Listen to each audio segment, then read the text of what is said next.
Okay, good morning po. Morning. Morning. Good morning po. Morning po. Okay. So, na-prepare niyo po yung business plan ninyo? Is it with you ngayon? Yes. Okay po. Opo. Kasi karamihan po ng chinek ko ay walang operations management na section, which is hindi ko naman ni-require in the first place. Pero kasi if, for example, gagamitin niyo siya kasi in the future, mas okay sana kung complete yung operations management framework natin. I-discuss ko today kung paano mag-create or design ng operations management framework because sa ops man, it will vary depending on what type of business you are in. So, kung ano man yung ibibigay ko na framework, it may differ a little depende sa kung anong type ng business na meron kayo. So, i-discuss ko siya isa-isa today. Pero, ang iksi lang kasi nung discussion ng module. So, the rest of the discussion will be dun sa business plan ninyo. Kaya ako po prepare.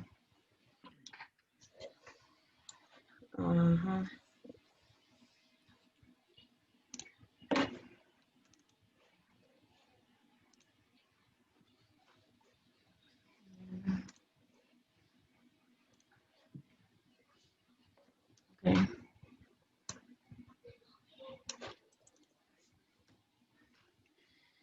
So this is operations management module. So in operations management, there are different factors that affect different individuals or sectors. So as an MBA, when we say operations management,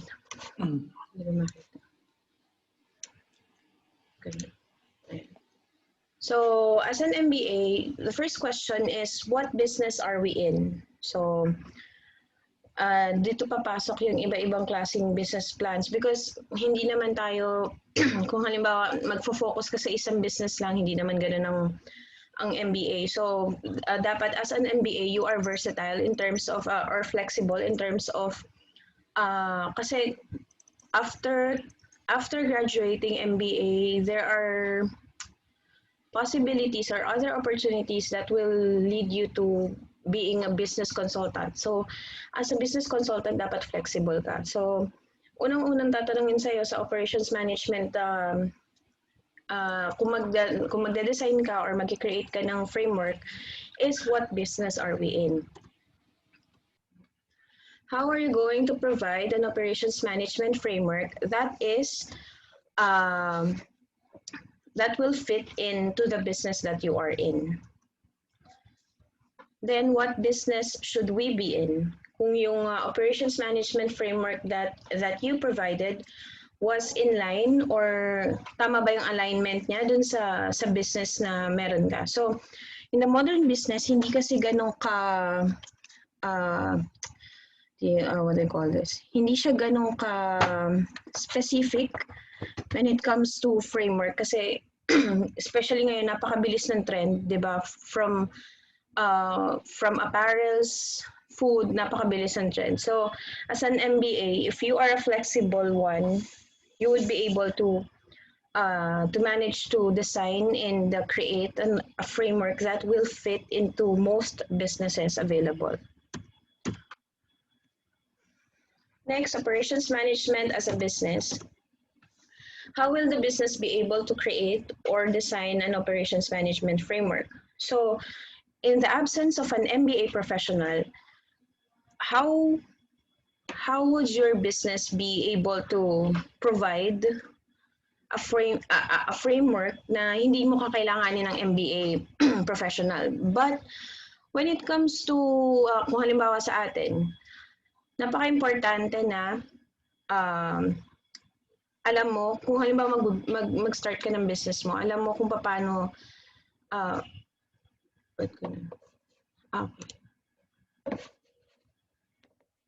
alam mo kung paano gagawa ng paraan. Pero kasi most of you, I think ay magpo-proceed ng businesses after graduating MBA. So we will try to good morning po. So we will try our best to create or design an operations management framework na babagay din sa business ninyo.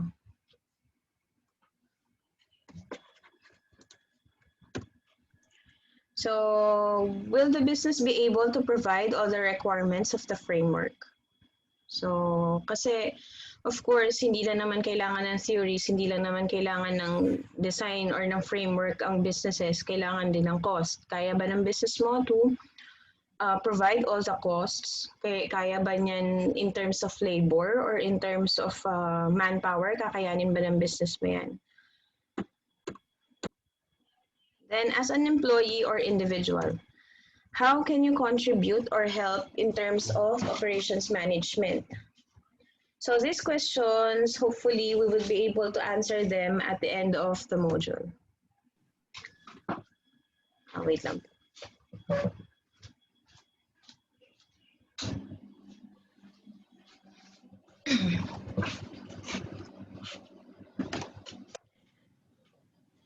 So next is outsourcing and value chain. When we say outsourcing, this is an activity of contracting products and or services from external sources. So lahat ng products or services na your business cannot provide in terms of, for example, hindi naman siya part ng core products or services mo, you can ask for external sources to do that job for you.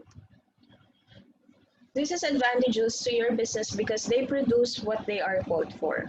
So definitely, ito yung sinasabi nila na kung kayang gawin ng iba, ipagawa mo sa kanila.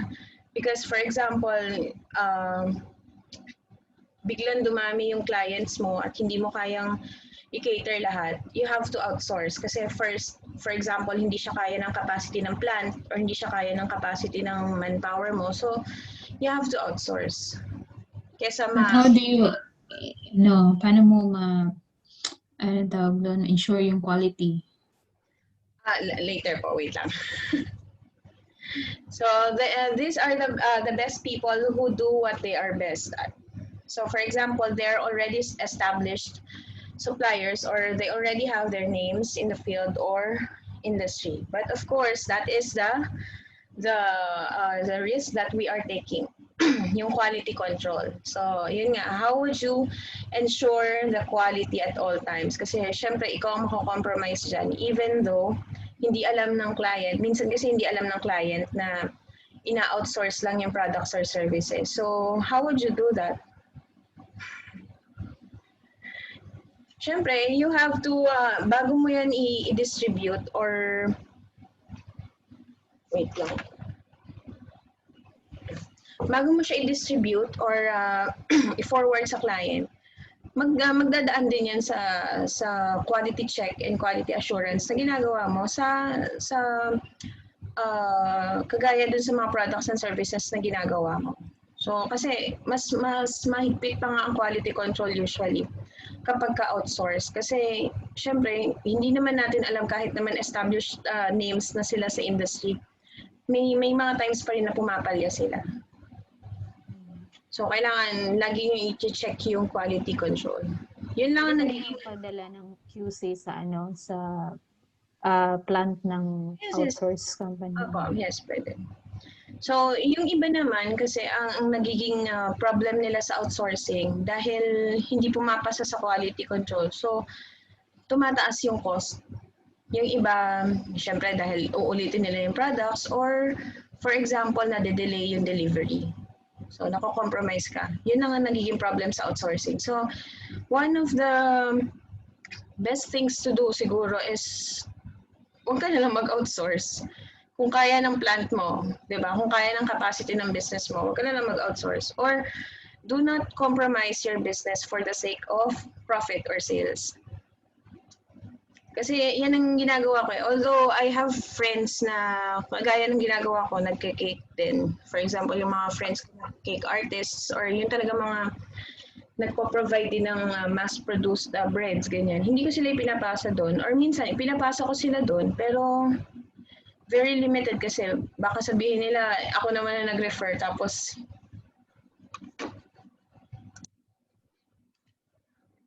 nag-refer tapos ano na naman sila. Kumaga, madidisappoint sila sa quality, ganyan. So, kailangan talaga, ang i-check mo din sa ginagawa din sila na background check sa ganyan eh. Although established name na nga sila, may times pa din na baka established name sila in terms of negative feedback. So, kailangan i-check niya din yan. So, there are different factors that contribute to value chain. There are lots of examples online. So, this is the simplest form na nakita ko or na may share ko sa inyo because hindi naman lahat is maiintindihan in terms of business. So, when we say value chain, are you familiar with IPO model? Input, process, output.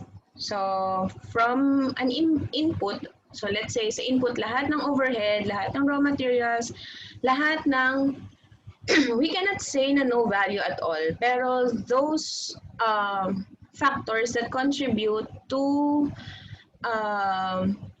yung masasabi natin na input pa lang siya, nung wala pa siya yung market value, let's say ganyan.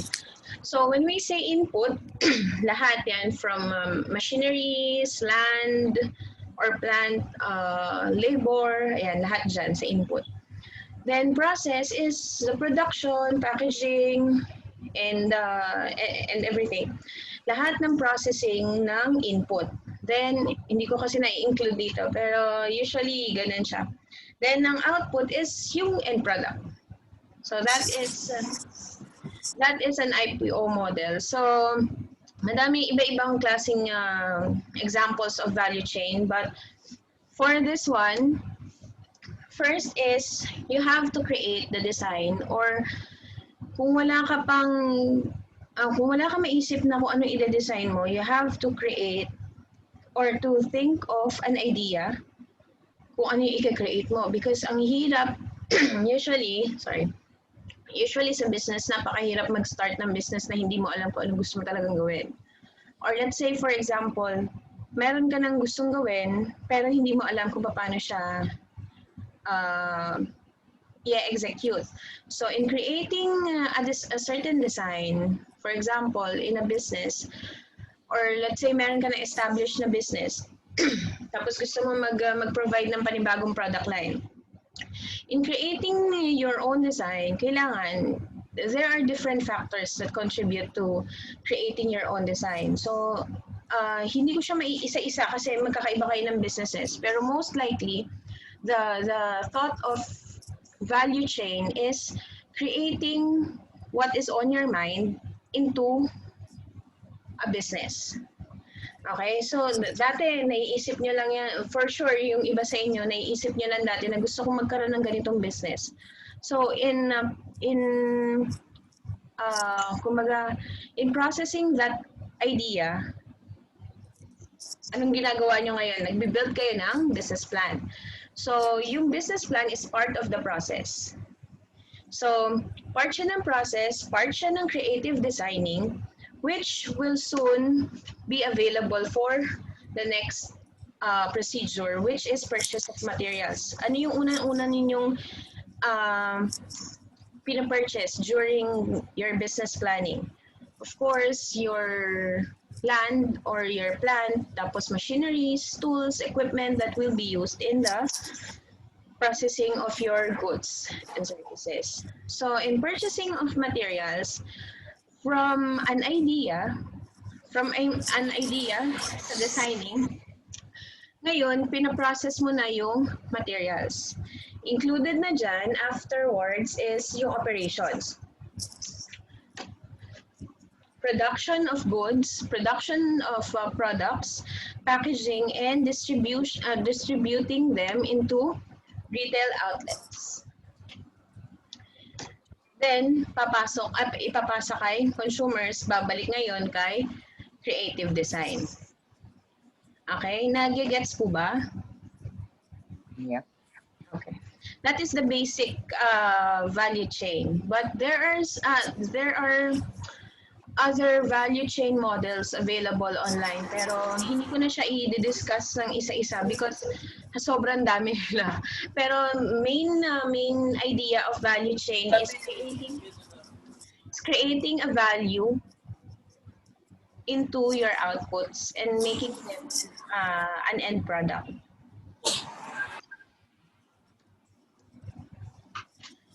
This is production methods and control. We have different types of production methods depending on the capacity of your business, the capacity of or the type of business that you are in.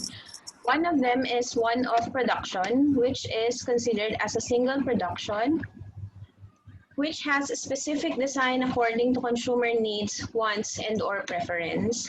Example are personalized and customized items, designer clothes, and other apparels. An example for this as well is yung mga limited edition, which is provided by, let's say, it can be provided by small or large companies depending on what type of target market na gusto mo i-penetrate. So in one-off production, usually,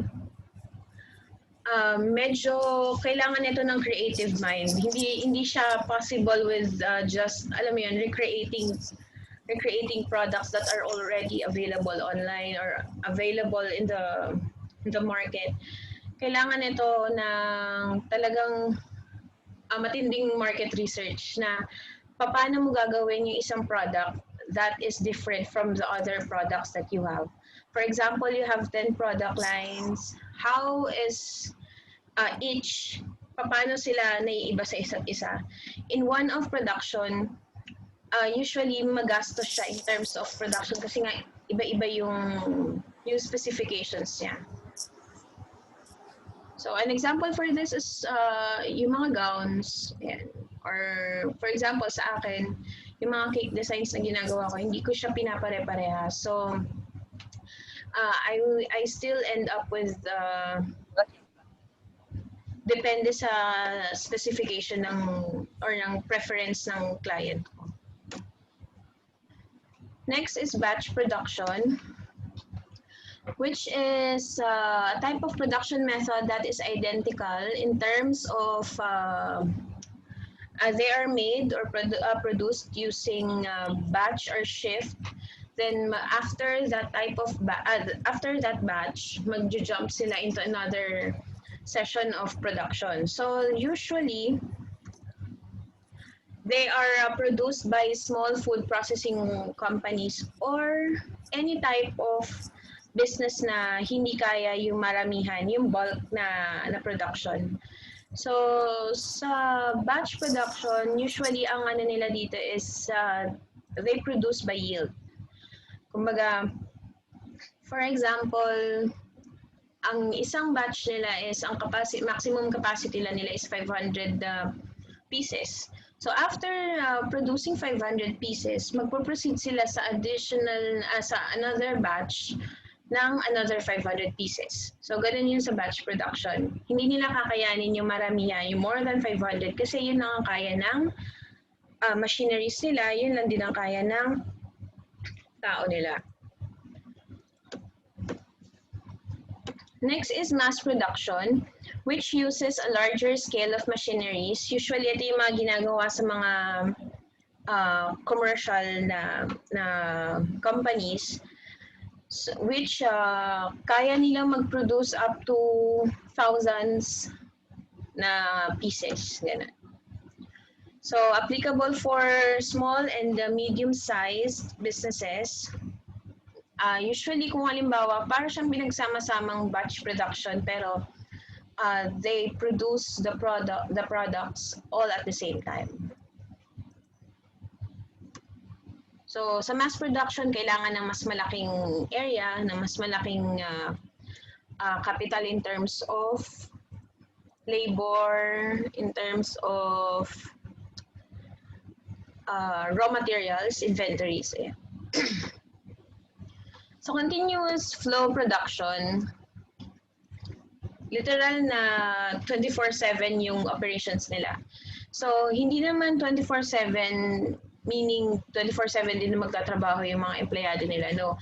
They have double or sometimes triple shifts na nag-iiba-iba para lang just to continue the operations up to its maximized or optimized yung production nila. So sa continuous flow production, they are more likely to be fully automated. So dito na papasok yung mga factories, ayan, yung mga may mas malalaking capacity of machineries. So although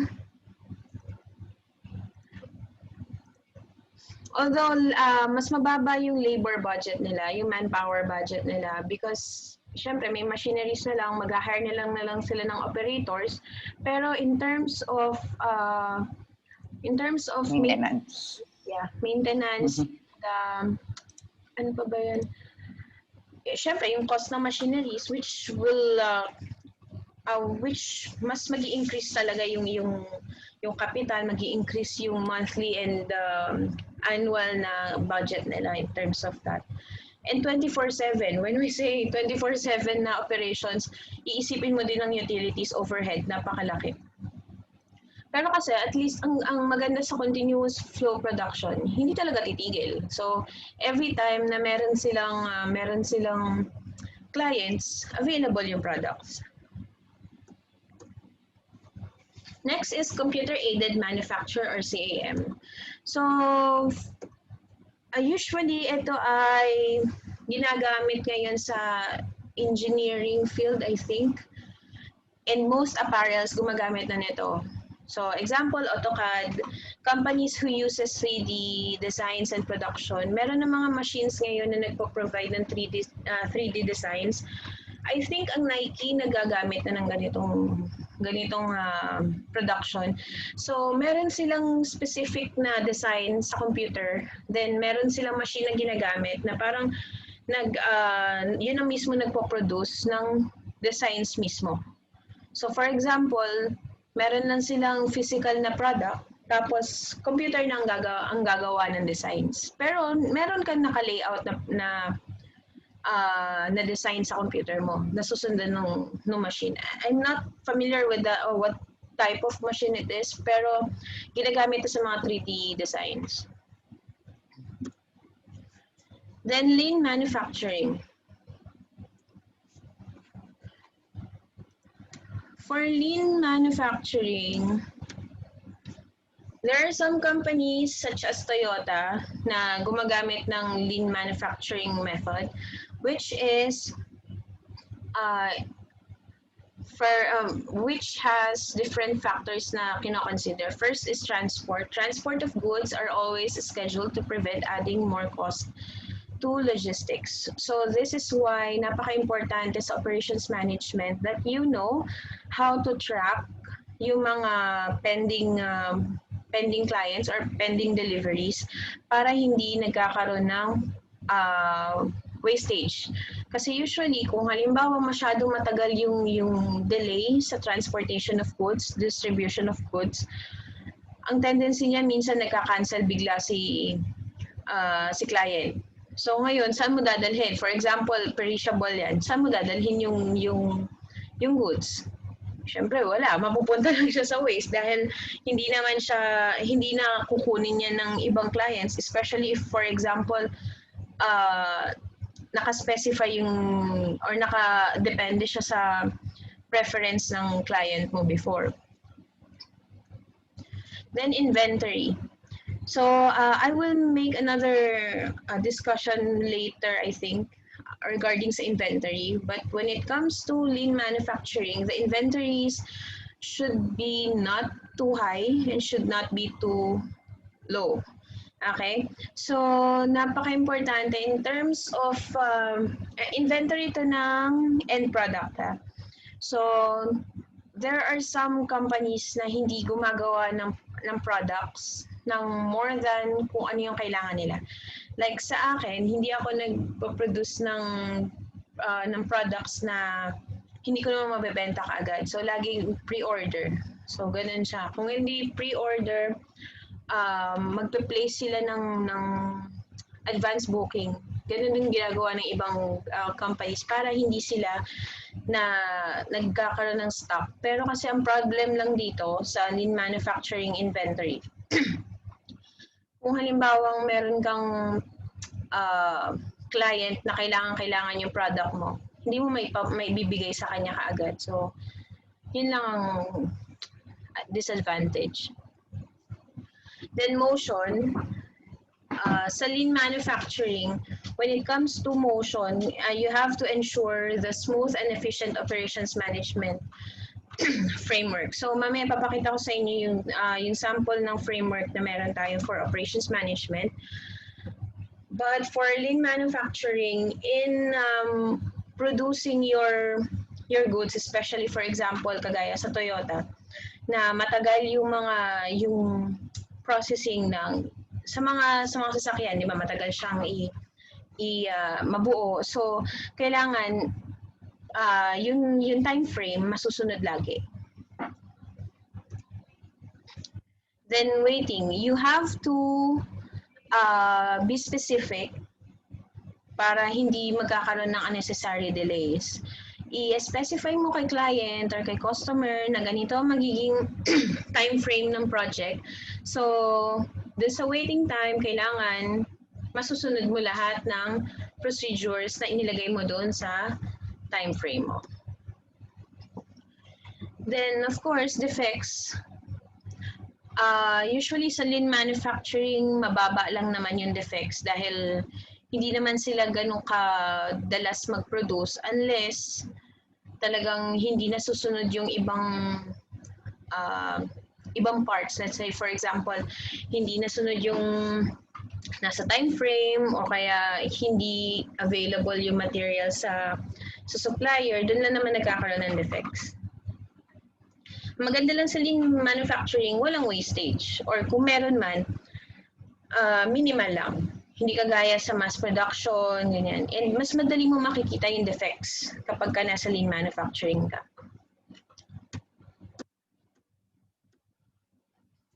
Next is production scheduling. Any question po?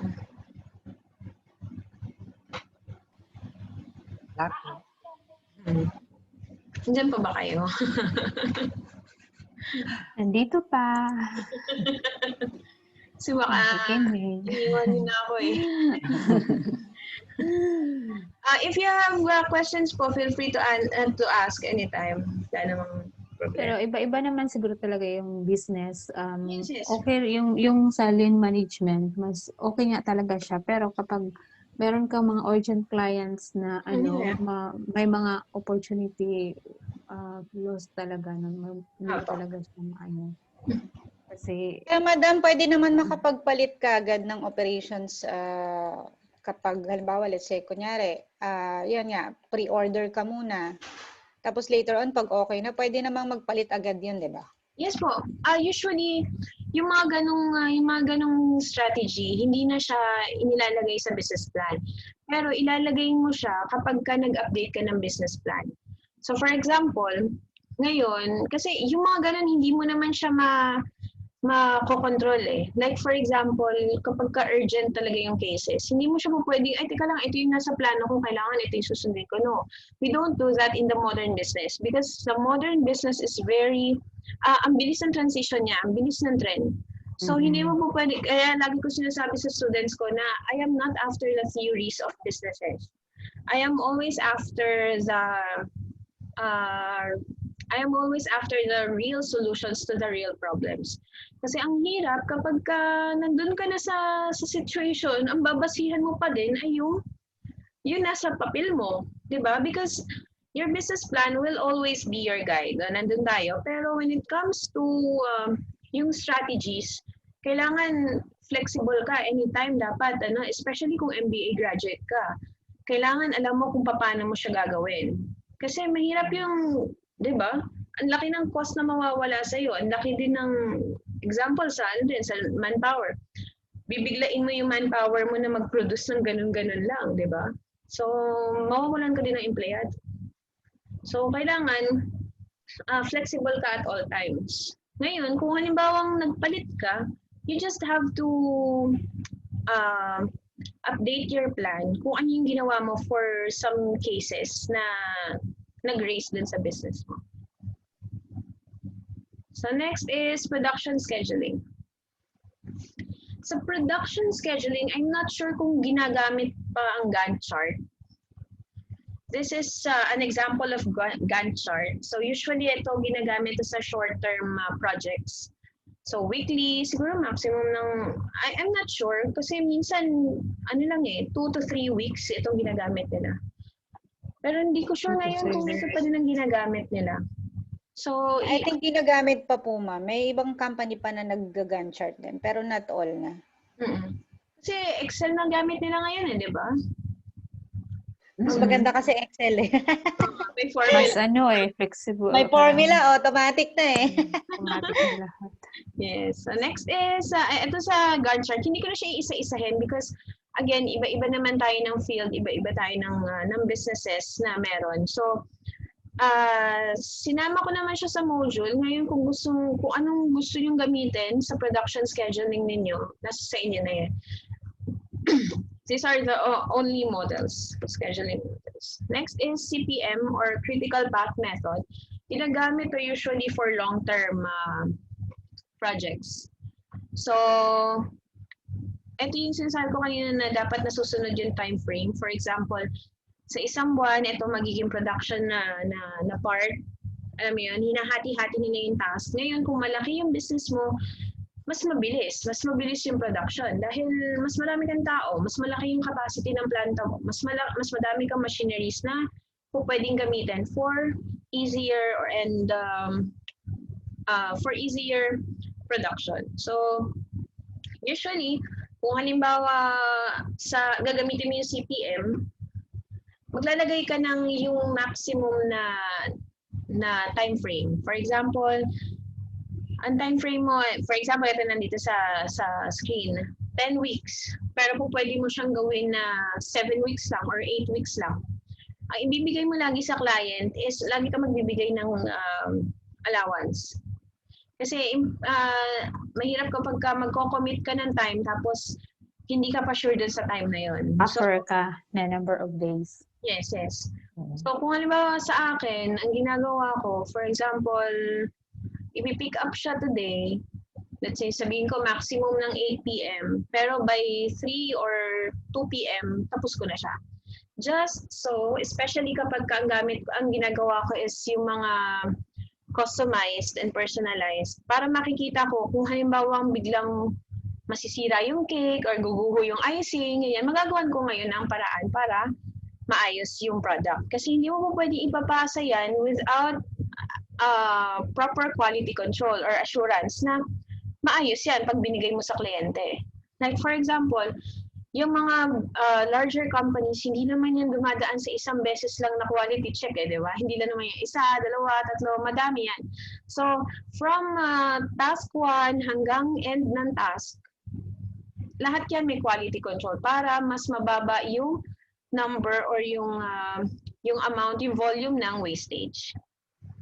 May final check. Yes. Yun na yung And lagi niyong iisipin kapag especially pag bago ang kliyente ninyo na laging maayos dapat ang products ninyo para babalik at babalik sila sa inyo. Karamihan ng mga kliyente ko ngayon, kliyente ko pa from 2013. So, kailangan alagaan niyo din sila. Then, linear programming, ito yung ginagamit natin sa Excel. So, hindi ako nakakuha ng picture, pero usually sa linear programming, nandun lahat ng detailed yung scheduling ng production. So, if you want an in-depth explanation or ma-elaborate sa yung production scheduling, you may check it online. Madami namang models dyan. Depende yan sa business niyo dahil sa ilan ba yung business? 7 yata yung business plans in total. 7 or 8, parang ganun. And kung iisa-isahin ko siya, kulang ang isang session, dalawang session. So, ang gagawin ko na lang, pag chinek ko siya, nandun naman, lagi naman ako may comments doon kung ano yung dapat ninyong i-add. Kasi some scheduling may not be applicable dun sa iba. Kagaya nung sa inyo, Miss Ione, na mas magpo-focus kayo sa mass production, hindi ko po pwede ibigay yung strategy na yun dun sa ibang, let's say for example, na maliliit lang na businesses. So, titingnan ko din per business ko ano yung kakailanganin ng business mo. I mean. Mali siguro pang ganun. 24 hours. 24 hours, tapos 3 shifts.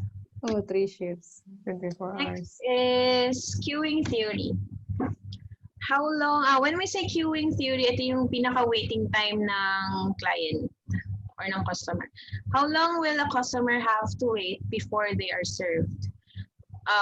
Usually to, tanong to sa mga sa mga quick service restaurants, sa mga baka may mabanggit akong brand. Sa mga fast food, ayan. Sa fast food, gano'ng katagal pa? Diba? Kaya sa delivery, how long will it take? Ganyan. Because Sa delivery yata 30 minutes. Ganon. Pero kung Waiting halimbawa online yung let's say overseas delivery, diba? Tatanungin mo yan. At meron silang, yung parang, I don't know kung anong tawag doon yung naka-estimate doon kung gaano katagal yung lead time ng product bago mo siya ma-receive. Ganun. Parang tracking ng delivery. So, usually yan ang question. Because, for example, matagal gawin yung product na ino-offer mo or matagal mo bago makuha yung product tapos ipapasa mo siya sa consumer mo. Kailangan maayos yung usapan nyo in terms of delivery. How long will it take for the service to be completed? So, same lang din siya dun sa isa. How big a waiting area will be needed for the queue? For example,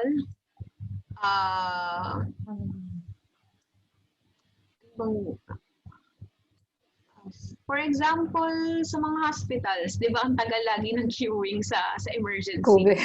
Hindi, sa COVID testing. Ay, opo.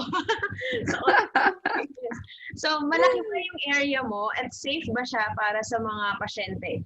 So, ganun yung idea nito. Yun, kailangan muna ng larger area kasi due to social distancing, di ba? Hindi mo naman sila po pwede, especially dito sa atin, hindi mo naman sila po pwedeng pag-intayin sa labas dahil sobrang init. Oo. Saka hindi nga sila mahahawa sa virus, himatayin naman sila sa init. Hindi sila kasi mamamatay yung virus sa init eh. Hindi sila magkaka-COVID. Then, what is the average number of people in the queues? So, applicable to ngayon, gaano kadami yung capacity ng area mo, ng waiting area, para ma-accommodate yung mga papasok. Hindi mo po pwedeng kagaya dito sa amin. Kung halimbawa maliit lang yung room, kailangan maximum lang kayo ng 10 persons. Gano'n. Or kung halimbawa, meron lang silang specific number of volume ng tao na po pwede sa loob dahil nga may social distancing, di ba? So, ayun. What is the probability of a customer having to wait longer than a given time interval before they are served? The classic service standard problem calling for. Say all telephone calls to be answered within 10 rings. So usually ito sa customer service. 3 rings lang kaya. 3 lang. To answer the phones in 3 rings. Depende siguro. Sa case-to-case basis, kung halimbawa masyadong busy yung shop or yung store mo, hindi mo naman po pwedeng unahin yung telephone call over dun sa nasa harapan mo. So, yun ang dapat na unahin mo. Kung halimbawa nasa reception ka ng hotel, ganyan.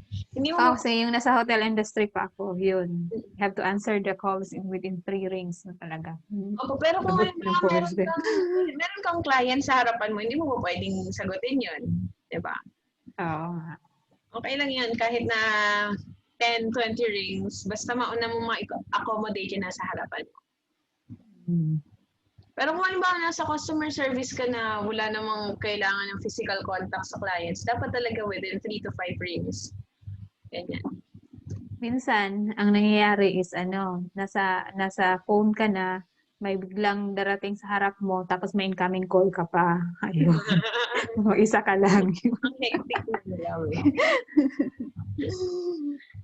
Next is, what time period will the server be fully occupied for, and how much idle time are they likely to have? So usually,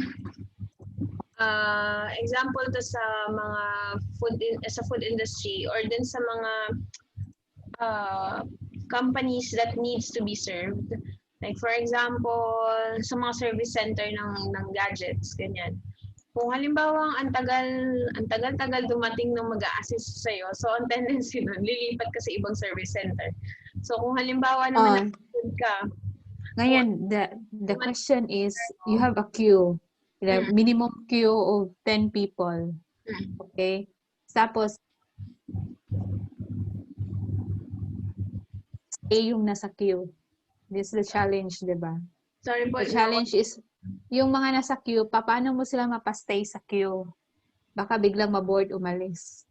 So, paano, baka lilipat sa iba. Yun nga, yun. Yung iba po, nag-o-offer sila ng free coffee, free drinks. Ganun.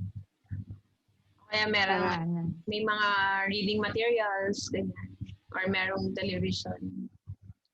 Ganun sila. Pero kapag sobrang tagal ng queuing time, wala naman tayo magagawa kung aalis talaga sila. Especially kung konti lang yung nag-a-assist. Pero kasi kung kailangan ni customer yung service mo, babalik at babalikin sa'yo.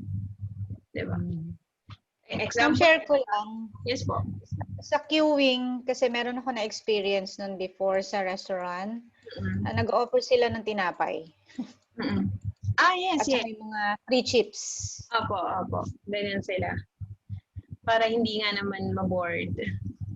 Pero kasi kung halimbawa na masarap talaga yung food, di ba? Mag-aantay at mag-aantay ka. Yes po.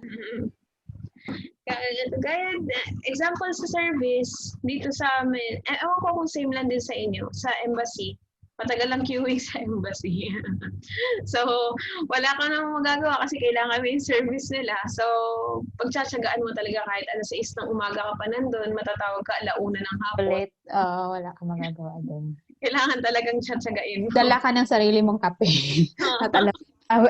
Aliwin mo sarili mo, yun lang yun. Oo nga, kasi sayang yung So, sayang yung oras mo, lalo na pag malayo, tapos babalik ka na naman ulit. Sayang pamasahe, mahal pa naman ang pamasahe dito. Sayang pamasahe. So lastly is, what is the probability that a queue will exceed a certain length? So, for example, kagaya ngayon, hindi naman nasusunod talaga yung queuing. May mga shop or stores dito na nakalagay sa pinto nila. Maximum lang ng 10 sa loob. Pero makikita mo, sobrang siksikan sila. So, hindi mo mapipigilan yung tao kung gusto nilang pumasok, especially kapag ka mga Arabic. Talagang wala silang pakialam, papasok at papasok sila. Pero may iba naman na disiplinado, kasi syempre, di ba, hindi mo ma-secure yung especially yung ngayon na yung health mo, kung halimbawa hindi naman disiplinado yung nasa paligid mo. So, kung halimbawa kung ikaw yung nagma-manage ng, for example, sa bank or sa supermarket, anong gagawin mo para maiwasan yung congestion? Kahit may number yan, kahit may queuing number yan, kung gusto nila pumasok sa loob, papasok sila sa loob. Di ba? Kahit ang tagal-tagal pa ng queuing number nila, pupunta pa din yan sa mag-a-assist. Kahit sinabi mo na sa kanila na maghintay, umupo at maghintay, di ba? Hindi, kasi may iba na impatient talaga. So, yan ang isa sa mga challenges ng operations manager. kung paano mo sila ipapacify, paano mo sila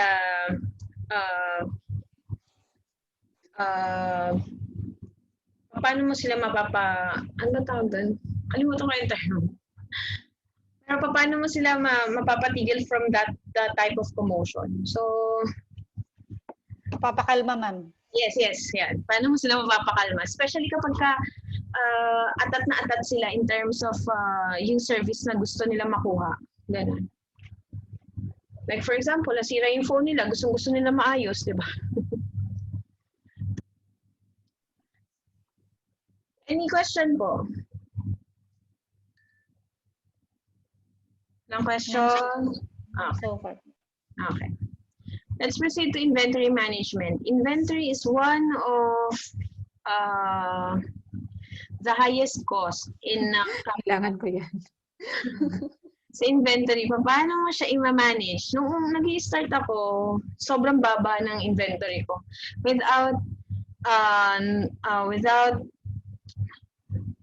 realizing kung ano yung nalolos ko, kung ano yung nawawala ko dun sa production ko. Dahil mas mababa ang inventory ko, kumukuha lang ako sa supermarkets lang ako bumibili before eh.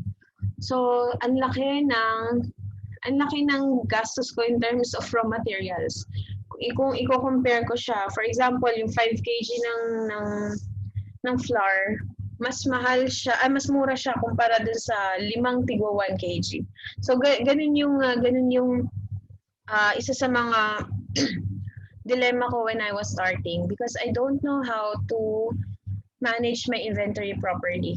So, ang ending ko, hindi ako nag-i-store ng enough. Dahil sobrang baba, hindi ako nag-i-store ng enough. So, nagte-take ng mas mataas in terms of financial. Yes, yung cost ng inventory ko.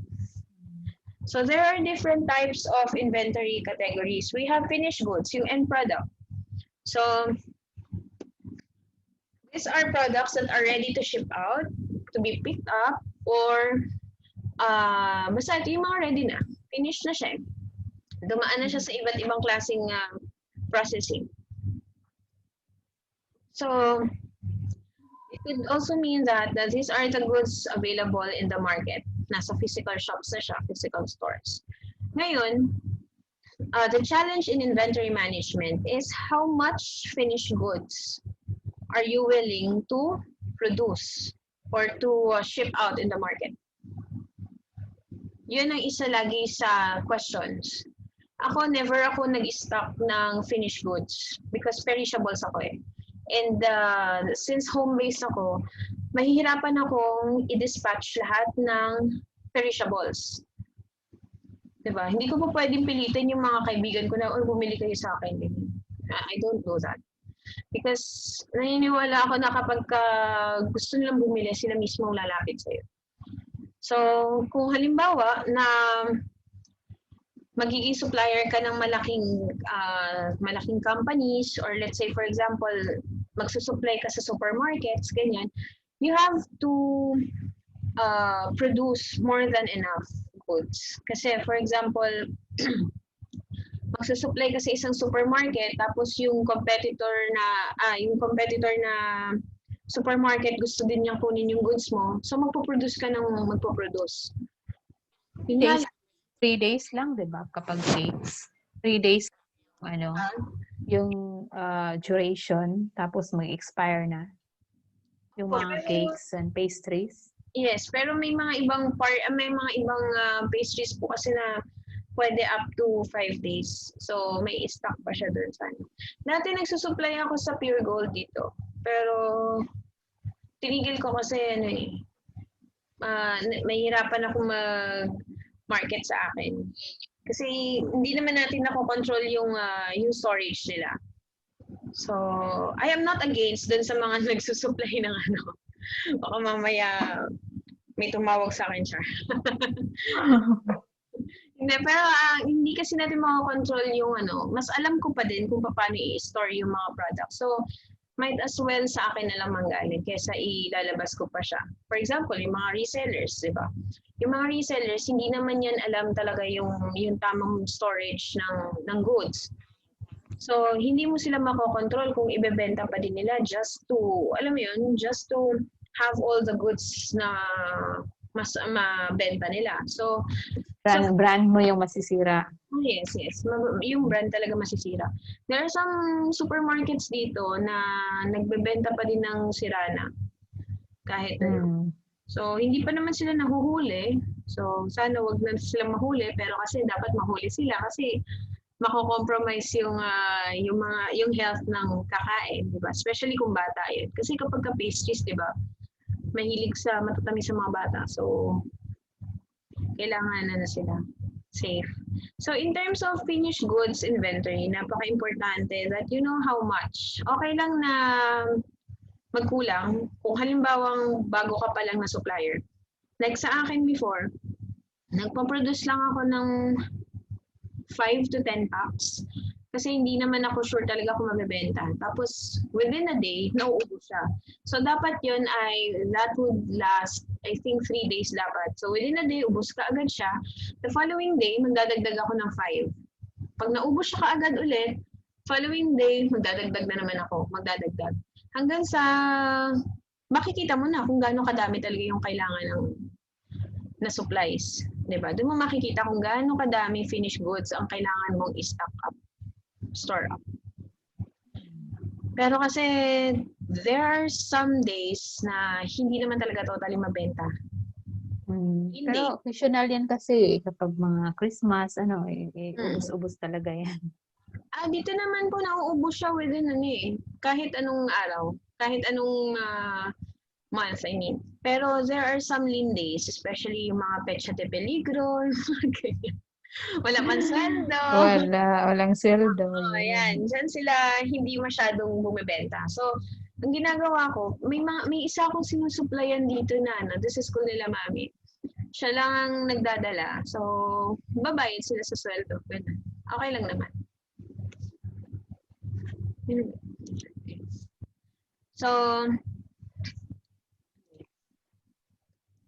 next is work in progress or WIP. Work in process, yes.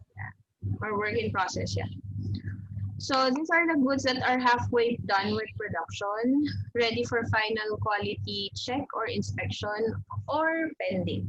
So makikita mo kung mag-i-store ka pa ng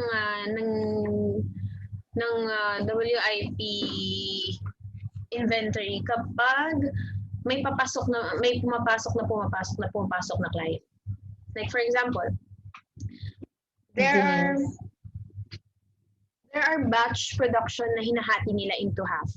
Kasi let's say sobra yung maipoproduce nila. Pero pag halimbawa biglang may tumawag, may nag-confirm ng order, full production nila yun. So dito papasok yung flexibility ng planta mo to produce goods. So kung kaya mong mag-stock ng optimized, hindi naman yung hindi naman yung as much as your plant could produce, kundi yung optimized capacity ng planta mo. Ngayon, kung kakayanin mo na mas madami at may sigurado kang bibili, then go. Kung hindi naman siya perishable, pwede mong i-full production yan. Kasi may bebenta mo pa din naman yan sa susunod eh. Pero kung perishable yan, napaka-importanting mai-dispatch yan within a day. Hindi mo po pwedeng patagalin yan ng 2 days, 3 days, dahil masisira lang yan. Paano kung halimbawa hindi pa pala kakainin yan? Let's say ngayon mo ginawa, tapos kinabukasan, nandyan pa sa'yo at ibinenta mo, tapos hindi pa pala siya kakainin ng kliyente mo. So, hindi mo pwede ibenta yon. Kasi baka masira naman siya. So, kung halimbawa mga nasa apparel ka naman or lahat ng hindi nasisira, ganyan. Apparel, bags, let's say sa services, pwede naman din. Bibili ka ng mga kung ano-anong pwede mo ibenta, di ba? Ganun yung ginagawa ng ibang resellers. So, bibili sila na bibili tapos ibebenta nila ng ibebenta. Madali naman kasi magbenta kung ano ka lang talaga. Kung matyaga, gano'n. So, masalita, gano'n. Pero ako kasi hindi ako masalita. Hindi lang halata. Parang ako yung nagbebenta ng gano'n. Kasi parang pinupush mo sila. Especially ngayon na hindi naman lahat ng tao nakapag-save talaga ng pera, di ba? Yung iba nga nawalan ng trabaho eh. So, talagang lahat tayo affected. Then, inventory of raw materials. Yung sa work in progress ba? Wait lang po. Yes po. Kasi yung mga halimbawa yung makikita mo yung mga ibang mga karinderya, inahalo yung finished goods sa work in progress eh. Yung parang dinagdagdagan na lang. Halimbawa, hindi siya maubos. Yun yung finished goods nila. Tapos, dinadagdagan na lang kinabukasan. So, kasama pa rin yung No. or yung tinatawag forward. Sa food kasi, mako-contaminate yan kapag luma yung paano ko ba explain ng basta pag nainitan na kasi yung pagkain, let's say naluto na siya, di ba? Nainitan na siya at a certain temperature, tapos dadagdagan mo ng fresh, mako-contaminate yung fresh. So that is why ang daming cases ng food poisoning. Poisoning, oo. Kung kaya niyo wag gawin yun, don't do that. Especially kasi naman kahit sa 'di ba mga food courts, makikita mo doon ang daming pagkain, yung parang marami silang lalagyanan, gano'n, puno yung lahat. Tapos kare-kare dito, menudo. Tapos talagang sobrang dami. Alam mo na paano na, siguro mga gabi na. Hindi naman nila mauubos yun eh. Tapos kinabukasan makikita mo na naman ulit the same food, 'di ba? Imposible naman itatapon nila yun, 'di ba? Sorry po? Ano po? I mean, sa mga food courts, lalo na sa Pinas, gano'n, di ba, makikita mo doon mga kaldero nilang ang laki-laki, tapos napakaraming pagkain, gano'n, tabi-tabi lang yan. Tapos, ang ginagawa nila, kung hindi naman sila fast food, kasi mataas ang, masyadong strict ang fast food eh. Hindi sila po pwedeng pauwi ng yung fast food, hindi Pero kapag mga ganon na minsan pinamimigay nila yun sa employees nila, yung iba naman pinamimigay nila sa, let's say, sa isang community, ganon. May isang bake shop, hindi ko na papangalanan, pero established bake shop siya sa Pinas na yung mga bread na hindi na uubos, binibigay nila, may nagko-collect ng yung nagko-collect ng every night, sila yung nagdidistribute ng food sa doon sa mga wala talagang totally makain. So, ngayon, kung halimbawa sobra-sobra yung production mo, manonood mo naman yun.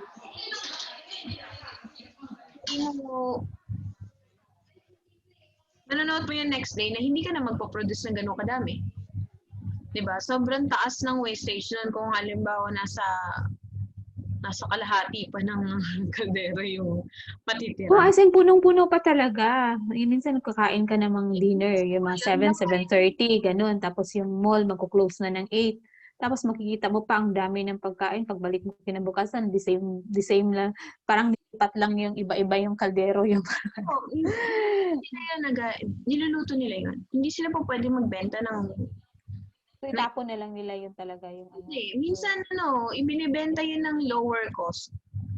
Sa may mga restaurant sa Pinas na after, 'di ba, hanggang 10 PM ba? Hanggang 10 PM mga after 8 PM ibebenta nila ng half price. Meron yang ganun, oo. Pero minsan makikita mo pa rin ang dami pang natitira eh. So, para bang, hindi ko lang alam paano na dinidispose yun, pero panigurado hindi nila ikinatapon yan. At panigurado hindi nila iniinit. I'm not sure.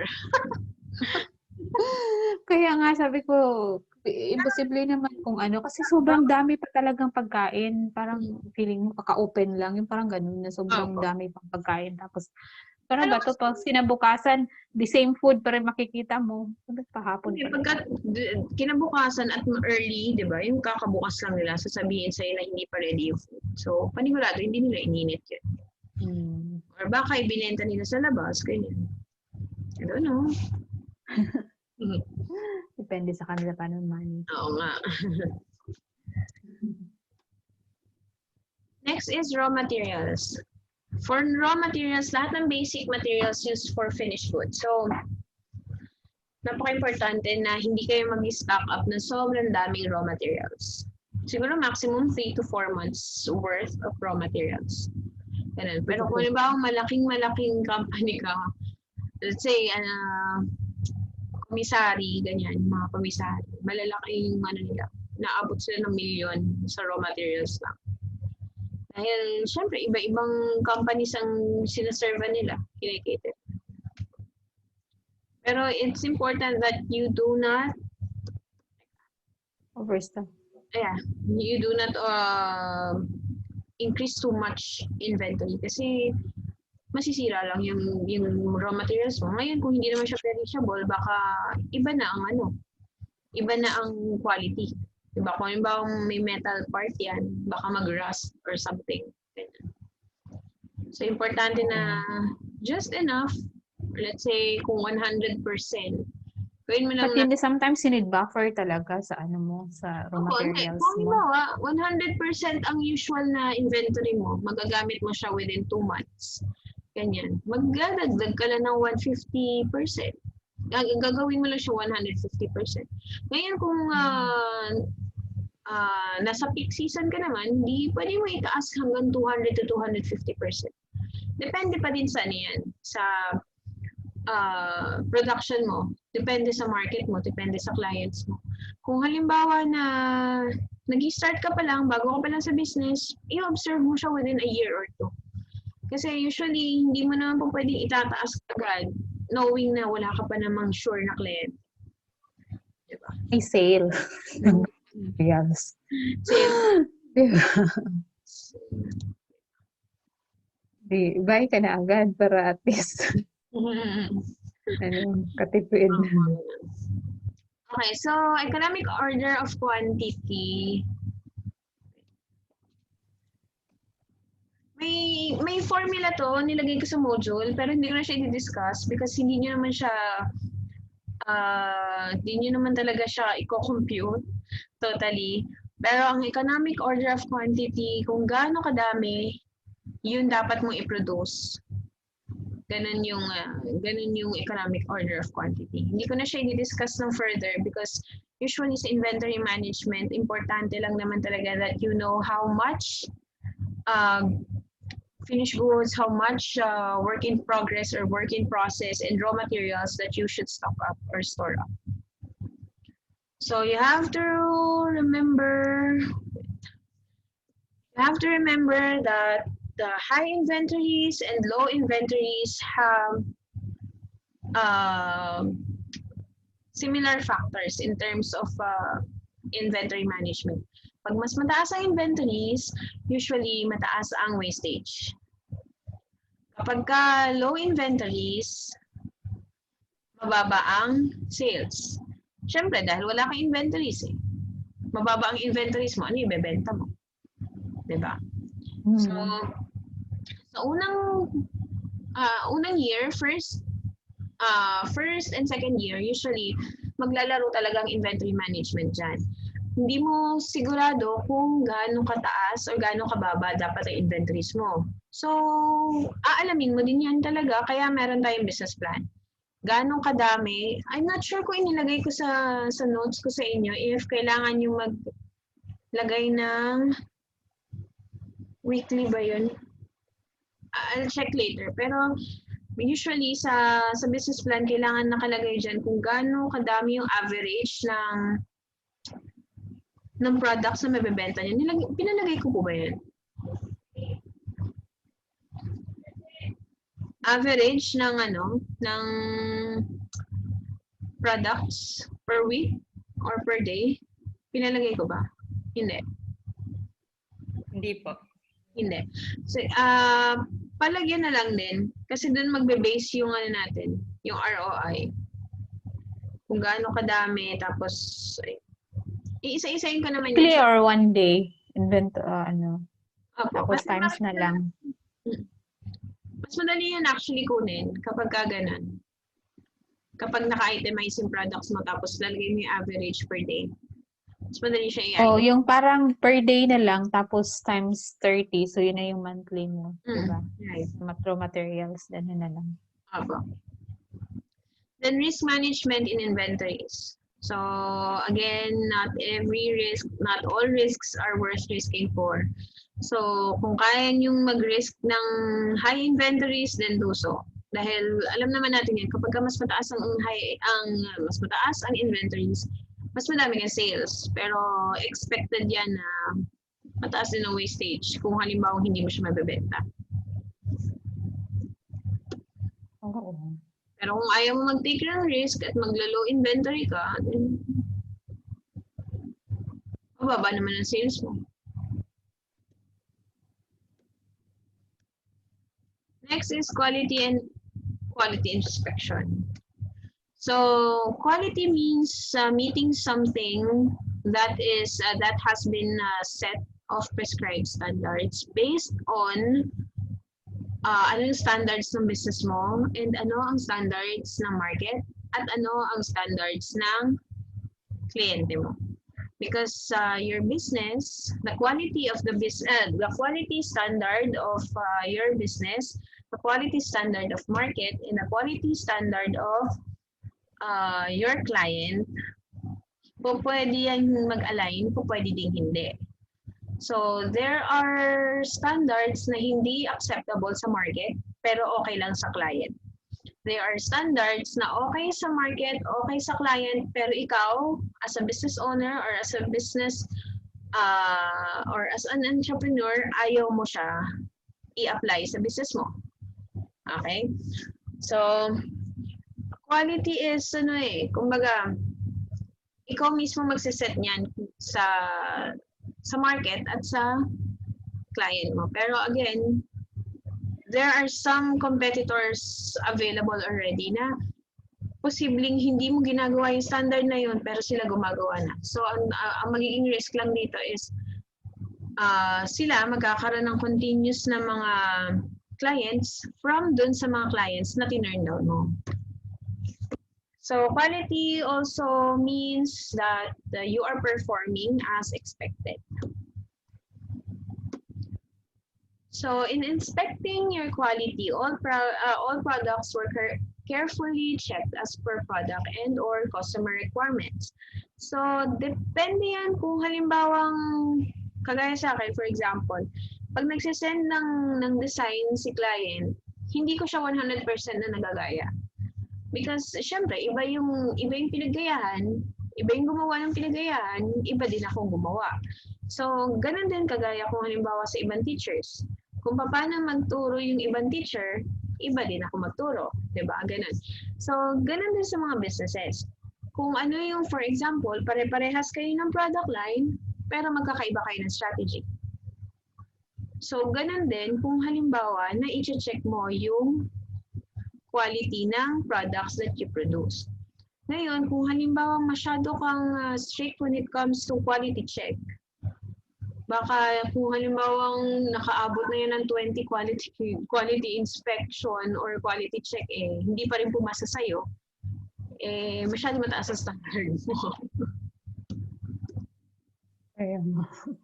But always make sure that there is no faulty product left the factory or workshop. Ibig sabihin, ito yung sinasabi ko kanina pa na huwag kayong magbibigay ng product or services na hindi papasa sa standard ng business.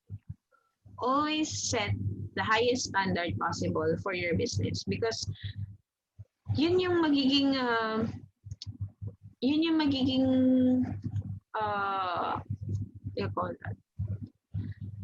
magiging bar for your business na parang pag sinabi nila na pag narinig ng client yung name ng business mo, ay maganda yan, maganda yung quality nila, may quality talaga yung products na sinaserve nila. Ganun din karamihan sa mga clients ko pag umu-order sila sa akin.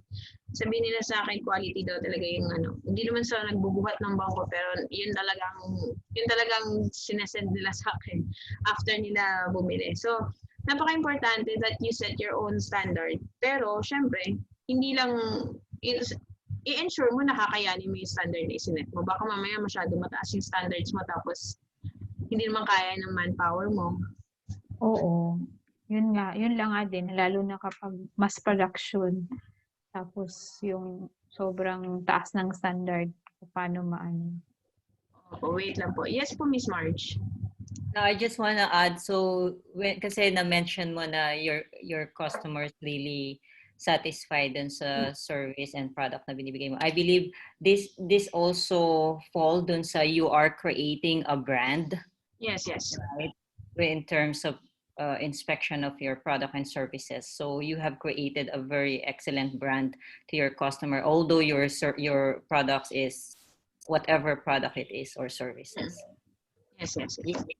That's important, especially if you are just building your name in the industry. Napaka-importante that you create your own brand. Kasi yung nangyayari po kasi ngayon na, alam mo yun, na pagka sinabi nila na marketing, halimbawa, i-compare nila yung product nila sa labas, sa iba, sa competitor. Like for example, sa akin, sasabihin nila, kung halimbawa, may friends ako na nagbe-bake na din ngayon na sell na din sila ng cake. Sasabihin nila mas masarap sa Goldilocks, mas masarap sa Red Ribbon, ganyan. But I don't believe in that kind of marketing. I don't believe that you have to compare your products sa already established because they're already established on their own and you are just establishing on your own. So you have to create a branding na makikilala yung name mo as your own. Alam mo yun? Na mahirap yung i-compare mo yung sarili mo sa 10 years, 20 years, 30 years na already na nasa business. So yun ang isa sa mga challenges in the business industry. Paano mo i-differentiate yung product mo sa ibang products without comparing them? Kasi magkaiba ang differentiating sa comparing, di ba? Parang pag sinabi mo na comparing, parang yun ba yung standard mo? Ang standard mo ba is yung i-compare mo lang yung business mo sa business ng iba? So, hindi magandang tingnan. So, pag sinabi nila na ito yung product, ito yung brand ko. So, malalaman nila na ito maganda yung quality nito. Okay. So, you have to establish your name on your own.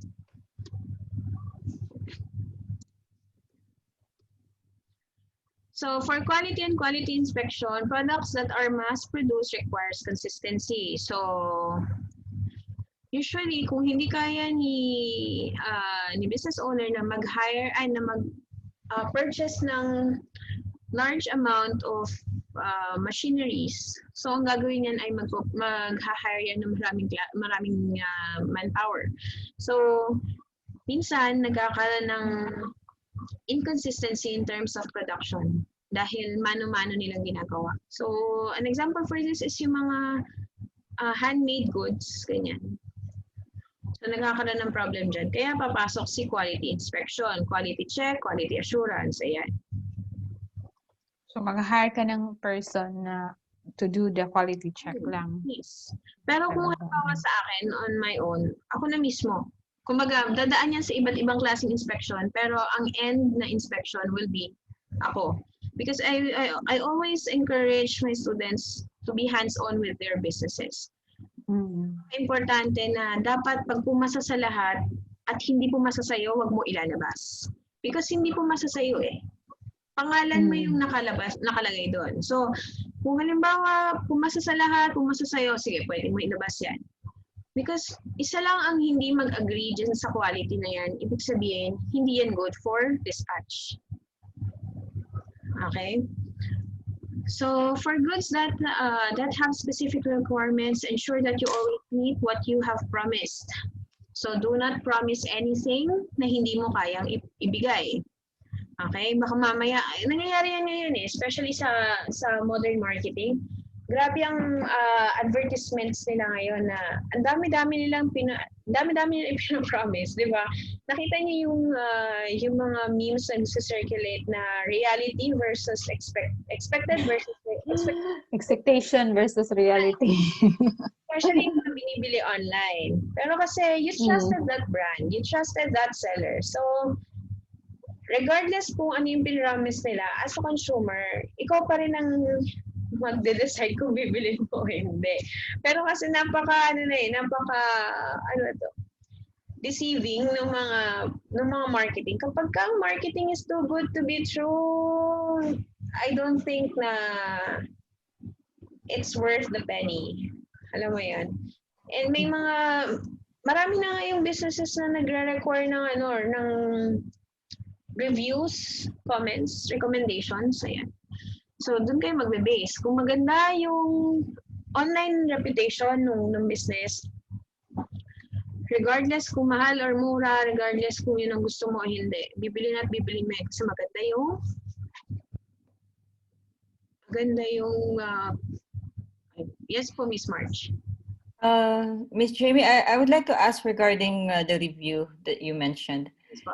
Kasi sometimes possible ba na, I'm not sure if it's really true kasi minsan may napanood lang ako related din about sa online selling and then you will hire someone to create a very good review about your product. Yes, totoo yan, Marge. Totoo Minsan yan. parang hindi mo na alam kung Parang yung mga trolls, they are paid. Alam mo, sila rin gumagawa ng account. Yes po, ganun din yan. Especially yung mga established businesses, i-require nila yung mga empleyado nila. Yeah. Mga empleyado nila, kailangan makita doon yung name nila na kailangan makita doon na yung name nila na naglagay sila ng positive comment. Kung hindi, papatawag sila sa HR. It happens. Parang ang hirap minsan, hindi mo na alam kung alin ang genuine na review. Yes po, pero minsan Marketing strategy yan. Magandang marketing strategy yan. Pero kasi minsan okay na naman, pero di ba? May nabilan ako last time na ang ganda-ganda ng review tapos hindi naman maganda. Parang ba't ganun? Sayang yung pera. Pero kasi ang iisipin niyo is not all products will work for you as well.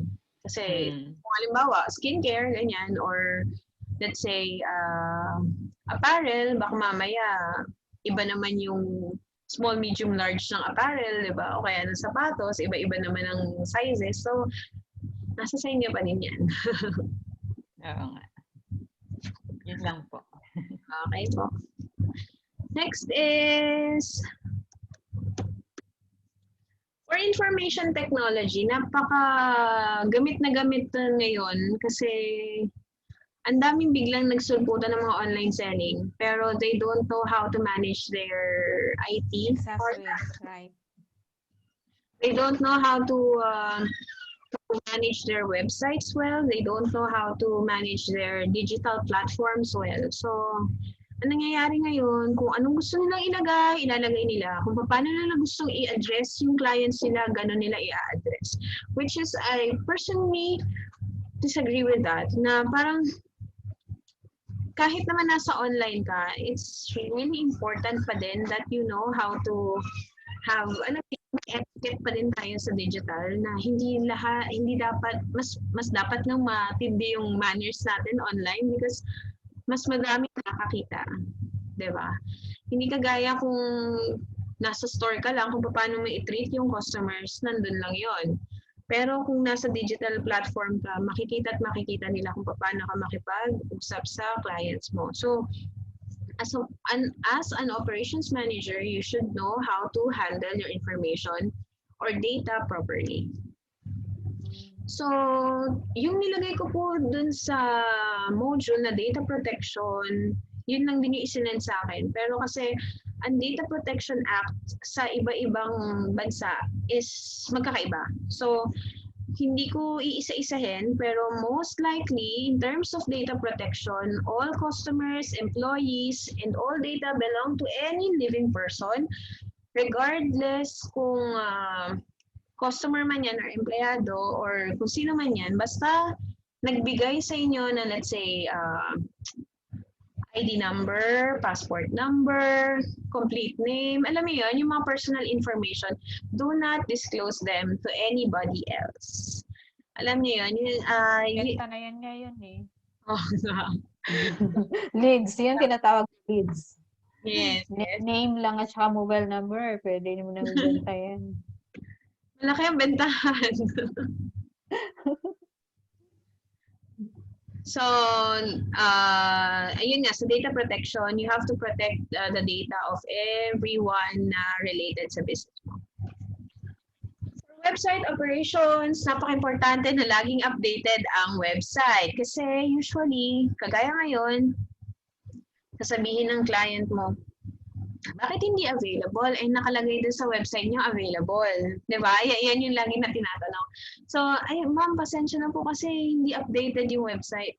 Eh, kung sa akin lang, ba't mo pa nilagay yung website? Hindi naman pala ina-update. Diba? So, you have to, kung hindi mo kayang i-update, kasi may bayad ang website eh. Kung hindi mo kayang i-update, or hindi mo kayang mag-hire somebody to update your website, then close it. I-close down mo na lang yung website. Kesa, di ba, nandun lang tapos nakalagay doon lahat ng available tapos sa reality, almost 80% hindi pala available. parang hindi naman maganda na ganun yun ang tinitignan ng clients mo tapos, di ba? Kaya sila nainganyo sa iyo kasi maganda yung website mo. Pero kung halimbawa ang website mo naman is type of, yung parang mga blog type, yung mga nakalagay lang yung reviews or yung facilities na meron kayo, ganyan, pwede din naman. Basta make sure just to update it once in a while. So make sure to deliver everything available on your website. Ayun nga. And make sure to include also kung ano yung magiging delivery time frame. Kung kakayanin ba na, for example, meron naman dun pag kinlik mo for delivery, nakalagay naman kung ilang days usually.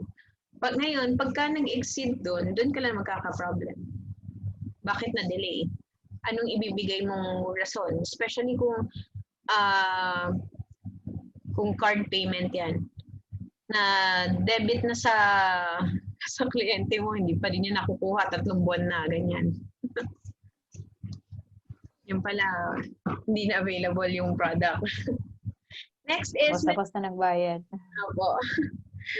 Next is maintain good statistics for better online reputation. Ito yung reviews, ayan, recommendations, ano ba?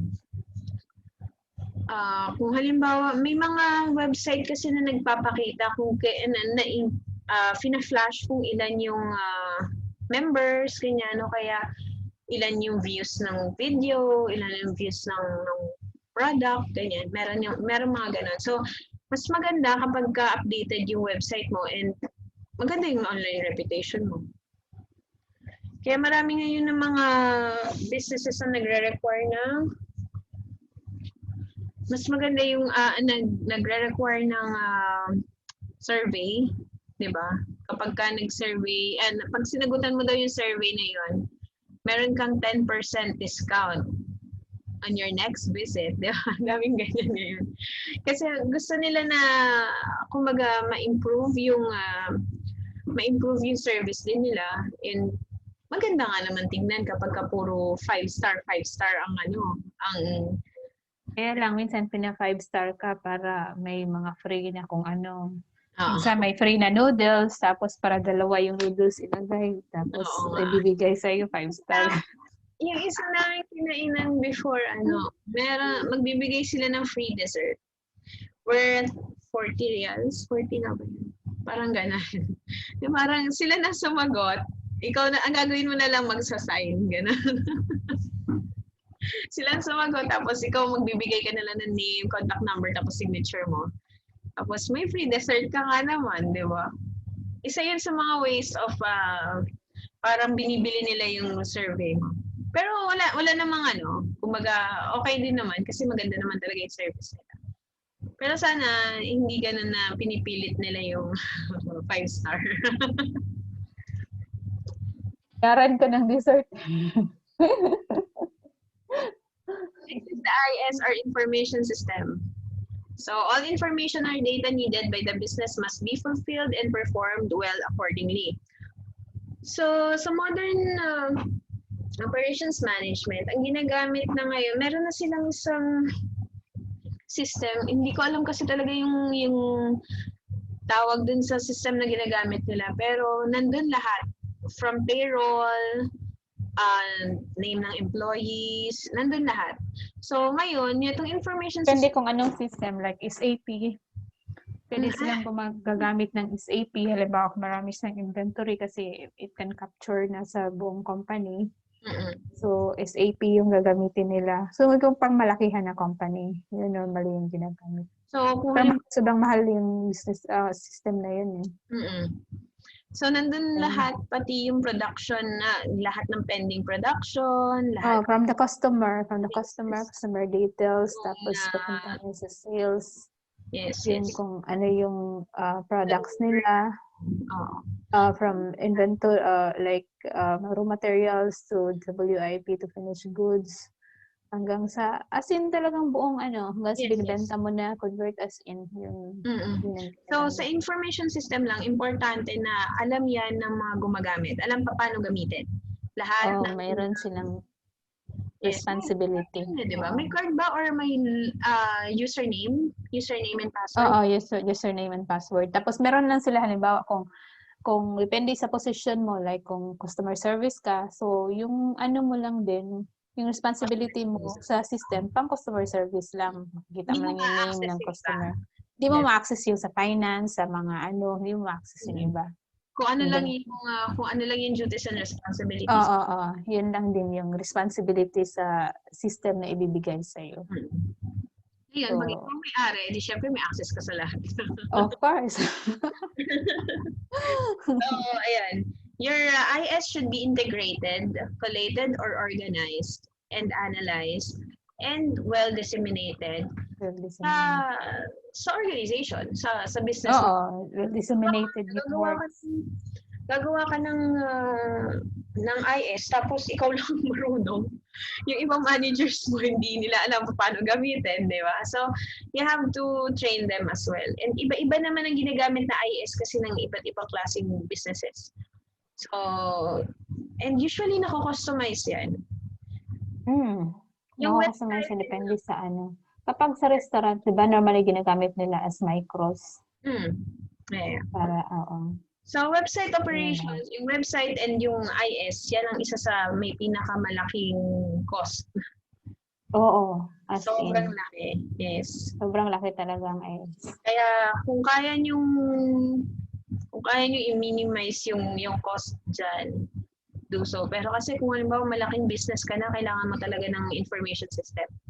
Hindi mo kakayanin yan na ikaw mismong iikot, di ba? Kung halimbawa ang planta mo nasa mga 4 hectares, ganun.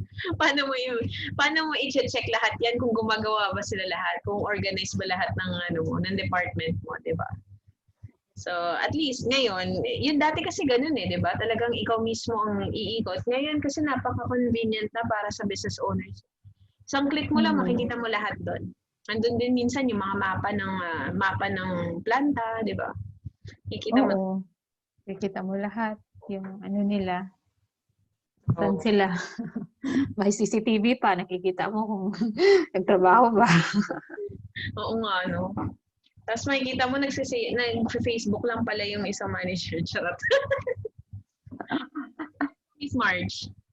Share ko lang yung question mo na kung paano, di ba, yung information system na as an owner, paano mo matitrace yung activities ng employees mo. Yung mga system ngayon, mga information system na, yun nga, mahal siya, pero it gives really a very high value pagdating sa operation. Which is kami sa amin, monitor namin kung ilang meetings halimbawa yung mga sales manager, ilang meetings ang inatenan nila in a week or yung mga ganong nakaka-create ng report. Yes. Based sa kung ano yung gusto mong command na Yun yung maganda sa mga system ngayon, modern system, which is ma-identify mo kung yung mga tao mo yung nagtatrabaho or hindi. Mas time mas nakaka-save ng time pati. Exactly. Next is, I think this is the final topic. For operations management framework, hindi ko naman kayo iisa-isahin na kailangan meron to lahat because hindi naman lahat ng businesses ay the same. So, ito po yung usual na at least kung magre-require ang business niya nito. So, job description, I think lahat naman kailangan ng job description, job design, hiring process, and employee scheduling.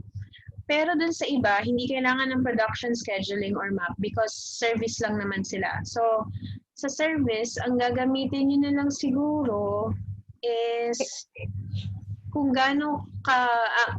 how often ninyo kukunin yung license. Like say, for example, annual yung license. I am not particular with the processing of services because magkakaiba naman talaga. So, please enlighten me kung paano nyo siya gagawin because kung lahat po yan, hindi ko forte yung ibang businesses dyan. So, mas alam ninyo kung paano siya tatakbo. So, ako naman, ang gagawin ko lang is paano ninyo i-create yung framework. Paano kayo magkakaroon ng smooth operations management framework na kakayanin ng business niyo. Kasi there are some instances na mag-create ng operations management strategies tapos hindi naman kaya pala ng capacity ng business niyo or hindi niyo kaya i-provide. Ganon. So, for services, hindi nyo kailangan ng production scheduling or map, materials management, capacity management, facilities management, and waste management. Pero for products, mostly itong lalabas. Or kung may kailangan pa, siguro kung makita sa business niyo, ino-note ko na lang doon sa comments, doon sa business plan niyo. If ano pa yung dapat ninyong i-add. Pero most likely, kailangan nandiyan ng risk reduction and management and quality management. Question. Paano po pag goods and services? Does it really necessarily na lahat ba to mako-covered sa operations namin? Or we will just choose? Choose lang po. Kung ano lang yung requirement. Yes. Okay, thank you. Sige Parang po. kailangan ko yata ito lahat. Teka lang po. Mukha nga good luck sa'yo. Kaya nga eh. So, for your final examination, i-flash ko or siguro i-screenshot ko yung framework kasi hindi ko yan nailagay sa module eh. Pero yes po, Miss Elizabeth. Yeah. Hi, Miss Jamie. May question lang po ako regarding dun sa operational management framework, the previous slide that was shown. Yes po. So it means it's not necessary that all these frameworks should be reflected in the business plan. So we only need to choose. But the risk reduction and management, is that mandatory along with the risk management?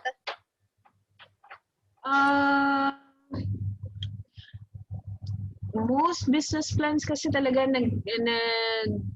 require ng risk management. Tingnan ko po siguro sa business plan nyo if kailangan nyo pa rin talaga. Pero kung hindi naman po, baka pwedeng hindi na ilagay. Because on my business plan, what I did is the production scheduling map because I'm on farming.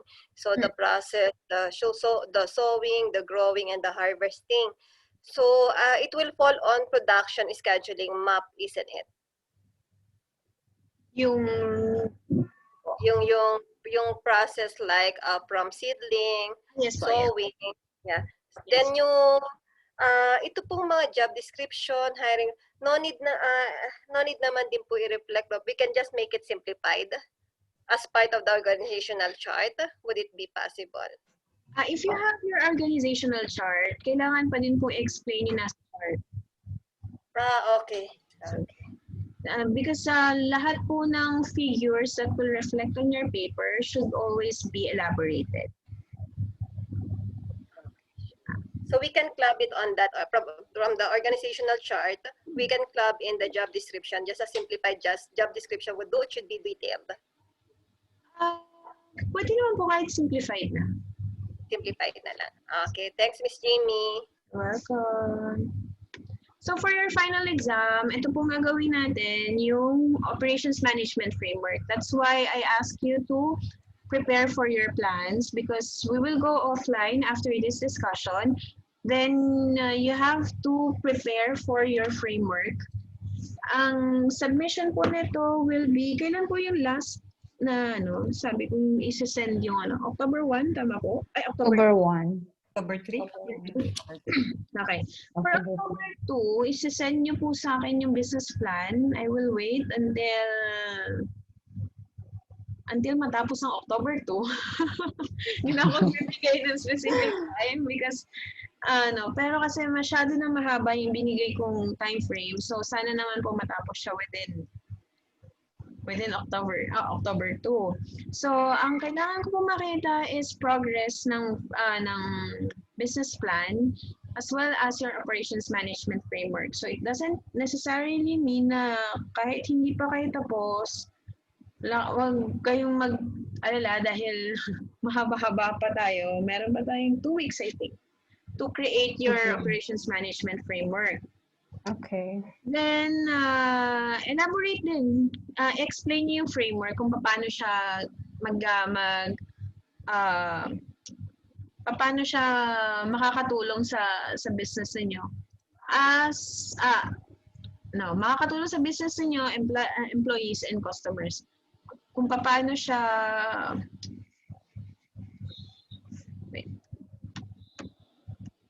kasi 'di ba magkakaiba naman to. So kung halimbawa, hindi niyo naman kailangan na buuin to. Hindi niyo naman kailangan gumawa ng separate na section ng framework. Okay, pwede niyo siyang i-incorporate kung saan niyo siya inilagay. Let's say for example, ang production scheduling or map, pwede niyo siyang isama sa product plan. Yung capacity, yung capacity management, pwede nyo siyang isama saan ko ba, pinalagay ko po yung yung may location map. Location map, tapos meron doon sa plan, location yata yan. yung pagsama-samahin yung capacity management. Website, location. Yes, ayun, doon. So, pwede nyo siyang i-disseminate within your whole plan. Hindi naman totally nakalagay na operations management framework nasa isang section lang siya. Because operations management, gagalaw yan sa lahat ng part ng business niyo. So, i-incorporate nyo na lang siya kahit saan. Basta, yung paglalagyan nyo is, kumbaga, nasa hulog naman. Isa-send ko po to sa inyo, yan ho today. Isa-send ko po maya-maya. So that will be your final exam. So wala po kayo ibang written exam, but I am expecting your business plan on or before October 2. So yung final exam namin is incorporate lang namin yung management framework sa business plan, which is the deadline is October 2. Yeah. So in elaborating, kasi kapag naman ginawa niyo operations management, ma-elaborate niyo na din naman siya. So, i-ano nyo na lang kung how will, let's say for example,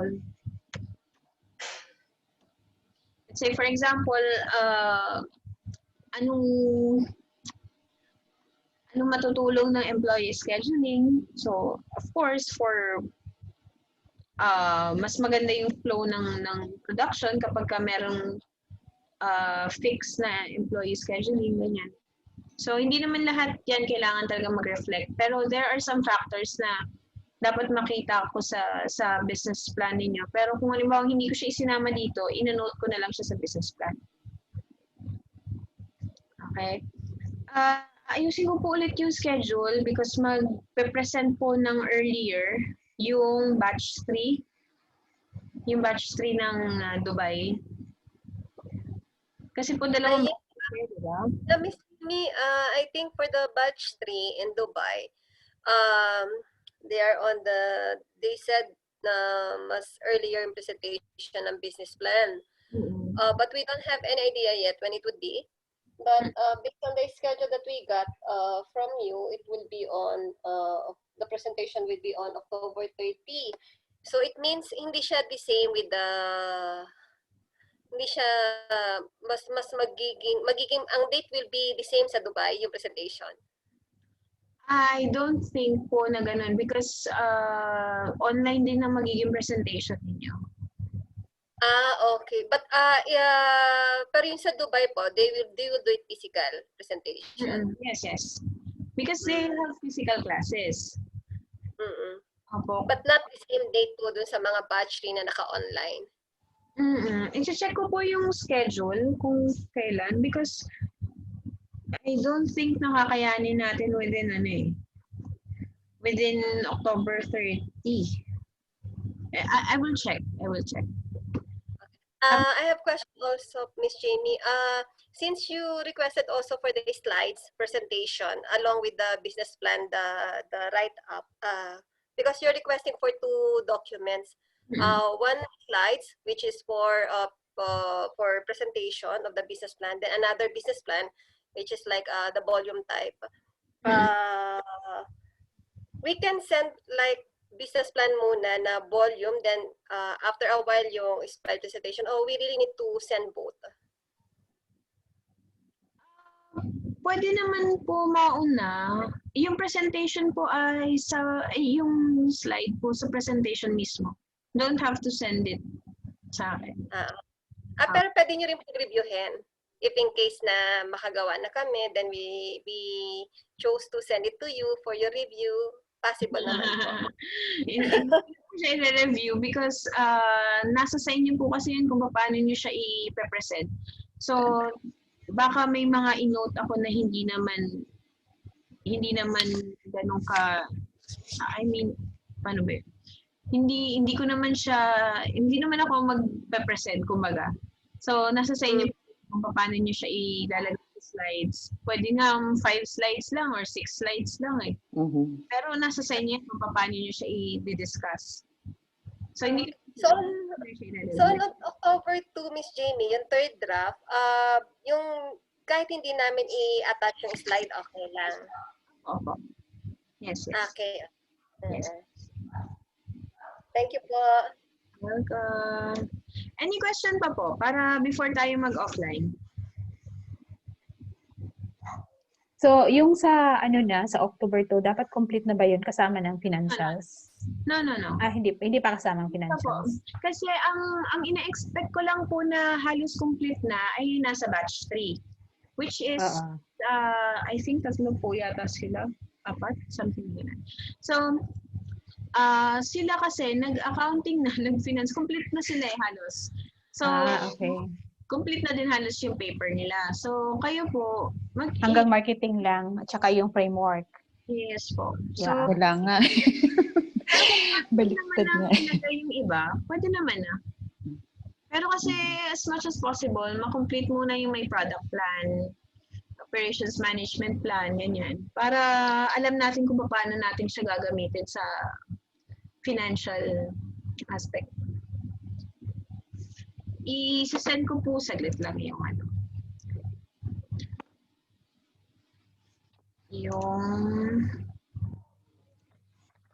Any question pa po? Baka may tanong pa kayo kasi baka hindi ko kayo ma-replyan kaagad pag nag-message kayo sa akin.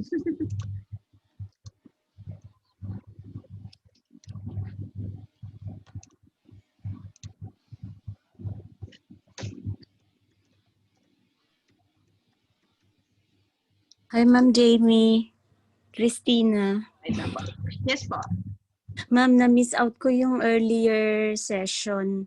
Opo. Mag-request sana ako kay Sir Archie kung pwedeng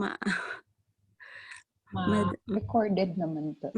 Ay, mag-send naman siguro ng recorded, di ba? Sa Opo.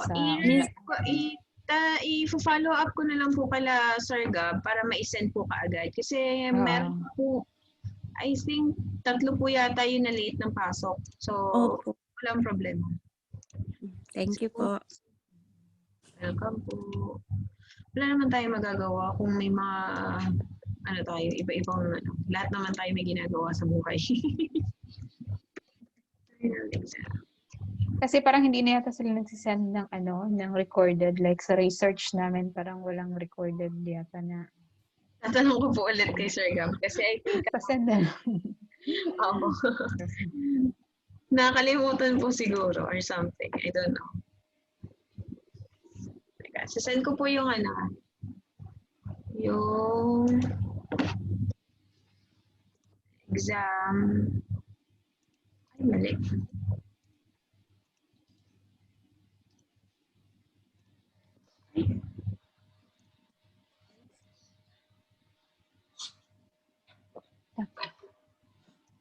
Ayun pala.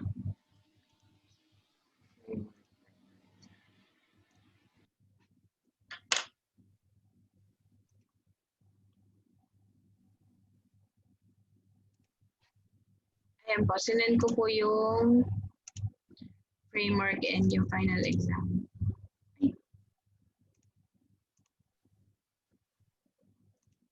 Yan. Again po, dun sa mga, like for example, services, hindi ko kasi iba-iba din naman kahit naman pare-parehas kayo services, magkakaiba din yung kailangan ng business ninyo. So, titingnan natin yan kung anong dapat nyo pang i-add. Any more question po?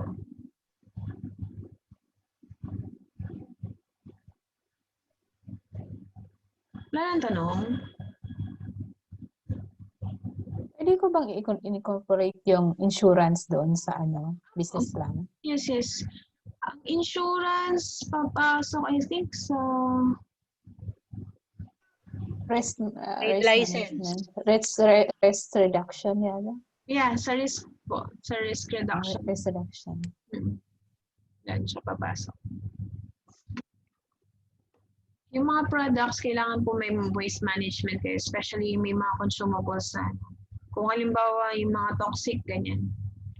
Kailangan Normally ba, sa mga restaurants, how did you manage the food poisoning cases? papasok po siya sa insurance. Insurance, di ba? Pero kasi may mga companies na na-consume na yung insurance eh. So, losses. Taas ng losses. That's why napaka-importante ng last touch. Especially sa food. Ang last touch kasi niyan ay waiters, di ba? Servers. Yes. Kaya, nung nag-OJT ako before, laging kami ang last touch. So far, hindi naman ako pumalya. So, pero may mga companies kasi na umaasa lang sa OJT. Kasi nga naman hindi sila binabayaran. May mga companies na ganun. So, considered sila as employee, pero hindi naman sila binabayaran. Yung OJT, yung mga trainees. Yung pinag-OJT-an ko po before, ganun sila. Hindi ba nagbibigay kahit allowance lang? Diyan sa Qatar? Diyan sa Yung iba. Sa Pinas po. Okay. Parang nag-hire sila ng trainees every month. Tapos, yung training namin parang 3 months, 3 to 4 months. So, hindi nila kailangan ng marami empleyado. Ang employees lang nila, I think, 6. Hotel yan, hotel. 6 lang yung regular employees nila. Tapos, ang on-call nila nasa 10 yata on-call nila. So, ano lang yun? Daily lang, daily rate. Tapos, ang OJT nila nasa 20, I think. 15 or 20, mga ganun. Wow. So, binabayaran lang nila regularly ay 6. Tapos, puro on-call na daily. Tinawagan nila ako before for maging regular sa kanila kaso masyadong mababa. So, malayo sa amin. Kaya hindi ko kaya yung ganong rate nila. So, ayun, isa yun sa mga nila, strategies. Instead nga naman mag-hire ng madaming tao tapos madaming lean months. So, naka-save sila ng malaki-laki. Compared sa malalaking hotels na nag-hire ng regular employees tapos wala naman masyadong pumapasok na clients. Isa yan sa mga strategies na ginagawa nila. So, napaka-importante na ikaw, as an MBA, you should know how to play around with strategies. So, hindi naman totally kailangan susundin mo kung ano nasa plan mo eh. Nasa sa'yo pa rin yan. Kasi, syempre, pagka on the spot, di ba? Hindi mo pa pwedeng, teka lang. Titignan ko muna sa libro. Titignan ko muna doon sa Hindi pwedeng gano'n. Dapat, flexible. Yeah. Parang, pero syempre, hindi mo po pwede ipakita sa kanila na nangangarag ka din. Di ba? So parang ikaw mismo, ikaw yung manager, ikaw yung inaasahan, tapos ikaw yung walang solusyon. Di ba? Lalo sa operations management. Napakabilis ng transition sa operations management. Because ano yan especially kapag product ang sineserve mo, ang hirap come up with solutions na lalo iba-ibang klaseng kliyente meron ka. Any question po? Ilan po dito yung may dalawa sa group? Dalawa nga ba? Dalawa or tatlo sa group ng business plan? Dalawa po? Kila Miss Marge? Dalawa kami ni Miss Miriam. Opo, then si Miss Jovi and Miss Elite. Yes po, kami po ni Elite, ma'am. Okay. So, 9 ang business plans na lang. Kung nahihirapan kayong mag-build pa din ng mga, for example, may mga comments ako, pwede kayong magtanong sa akin. Pwede nyo ako i-PM. I will try my best to reply as soon as possible. Kasi minsan pagka biglang nawawala yung notifications ko kaya hindi ko nakikita. Any question pa po? Yes po. Service kasi yung sa akin. So, medyo yung sa operation framework, medyo correct, parang ang mandatory or somewhat talagang kailangan na nandiyan is at least quality management and risk reduction, even for services. Tama po. Or yung job description, job design. Job design, kailangan. Tapos, yung scheduling ninyo. Paano ma'am kung hindi pa naman agad-agad mag-hire ng employee? Kayo po, as an employee. Kayo Ako as employee. Kasi kayo yung kumbaga, ano man tawag? Provide ng service. Apo. So, kayo magpo-provide ng service. You are entitled to be an employee. Okay. So, yung job description ko as the service provider. Mm-hmm. Then, sa po, pwede po yung materials management, isi-switch niyo po siya ng service management. Service management from material management. Okay. Sige po. Apo. Kasi kung halimbawa, lahat naman kayo business owners, iyan natin yan, i-claim natin yan, business owners kayo. So, as a business owner, you have a choice between being just an owner and being an employee. Diba? Parang owner/employee. Ibig sabihin, nagre-render ka din ng service. So, if nagre-render ka ng service, automatically, employee ka. Okay? So, may mga owners na manager din. May mga owners na owners lang. So, owner ako / manager. Ako lahat gumagawa. So, empleyado ako. So, paano ko i-schedule yung workload? Kasi, from client calls to marketing, baking, production, and packaging and distribution.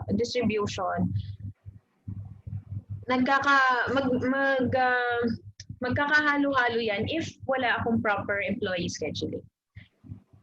Okay, so kailangan as much as possible kung kaya niyong ilagay doon. Kung halimbawa isa lang kayo sa business niyo, that's fine. Lalagay niyo lang doon kung paano yung magiging scheduling ng duties and responsibilities niyo as an owner. So, halimbawa ang online selling, halimbawa sa apparels, ganyan, kailan na magiging schedule ninyo for pick up or delivery ng apparel papunta sa inyo, tapos delivery ninyo papunta sa client ninyo. Ganun.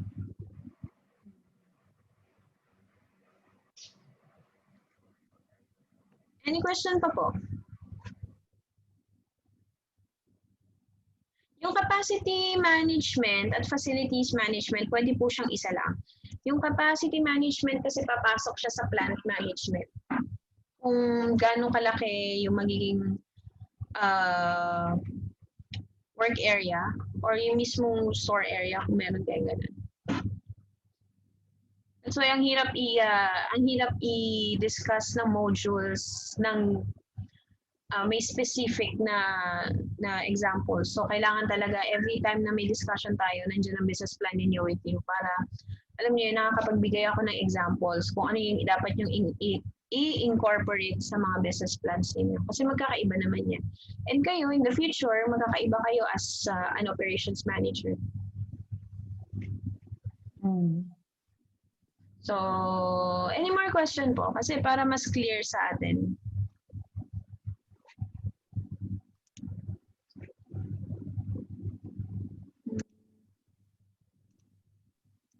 Sa risk reduction, pwede niyong i-incorporate dyan risks in terms of pati yung may inventory, pwede niyong isama dyan. Inventory management, pwede niyong i-incorporate dun sa framework, inventory management, ano pa ba? Kung sa hiring process, pwede niyo ilagay yung human resources section. Pwede kayong maglagay ng separate na section na. Kasi makikita ko naman yun sa paper ninyo kapag isiningit nyo lahat. So, i-denote ko na lang kung alin yung dapat yung i-separate. Kasi I think meron ako na-checkan before na nilagay lahat sa isang section. So, hahati-hatiin natin para hindi siya mahirap basahin. Yung sa employee scheduling ba, yung halimbawa kung 24 hours ka, may kung yung nilalagay mo na lang yung mga designation, isang manager, isang supervisor, dalawang ganito. Apo. Ganyan sa isang shift. Apo. Tapos kung halimbawa meron kayong 5 to 10 sa, let's say, sa kitchen, ganyan, isa-separate nyo din yung cold kitchen. Ilan Cold and hot kitchen. Meron po yun. Makikita nyo siya sa Google. I forgot the term. Kitchen brigade. Nandun lahat ng from executive chef down to the lineman. Nandun siya lahat. Kompleto siya. Kitchen brigade. Okay. Brigade. Ganyan. So maglalagay lang kayo kung ilan yung empleyado ninyo doon sa Kasi iba-iba yan. From cooking, preparation, assembly, magkakaiba siya. Miss, So I think may kaparehas po kayo. I forgot kung si Miss Christina po yata yun. Yung may Arabic food. Tama po? Opo. Yes, ma'am. So, ganun din. Pwede nyo ilista doon kung ilan ang empleyado na i-hire ninyo. Tapos kung employee scheduling, ilagay nyo lang kung anong time kayo mag-i-start ng production. Tapos, kung halimbawa 3 shifts yan, let's say 6 a.m. to 2 or to 3, ganyan. Tapos 3 to 6. 2 to 10, 10 to 6. 6 to 10, 10 to 6. Yan. Ganun. Kung halimbawa 24 hours kayo. Ano pa ba? Compensation or salary and employee benefits yan. Papasok yan sa hiring process. Kung wala kayong hiring process, especially kung halimbawa kagaya kila Miss Journey, I think pwede nyo siyang ilagay sa job design. Kung magkano yung magiging nyo, kung magkano yung mabe-benefit ninyo dun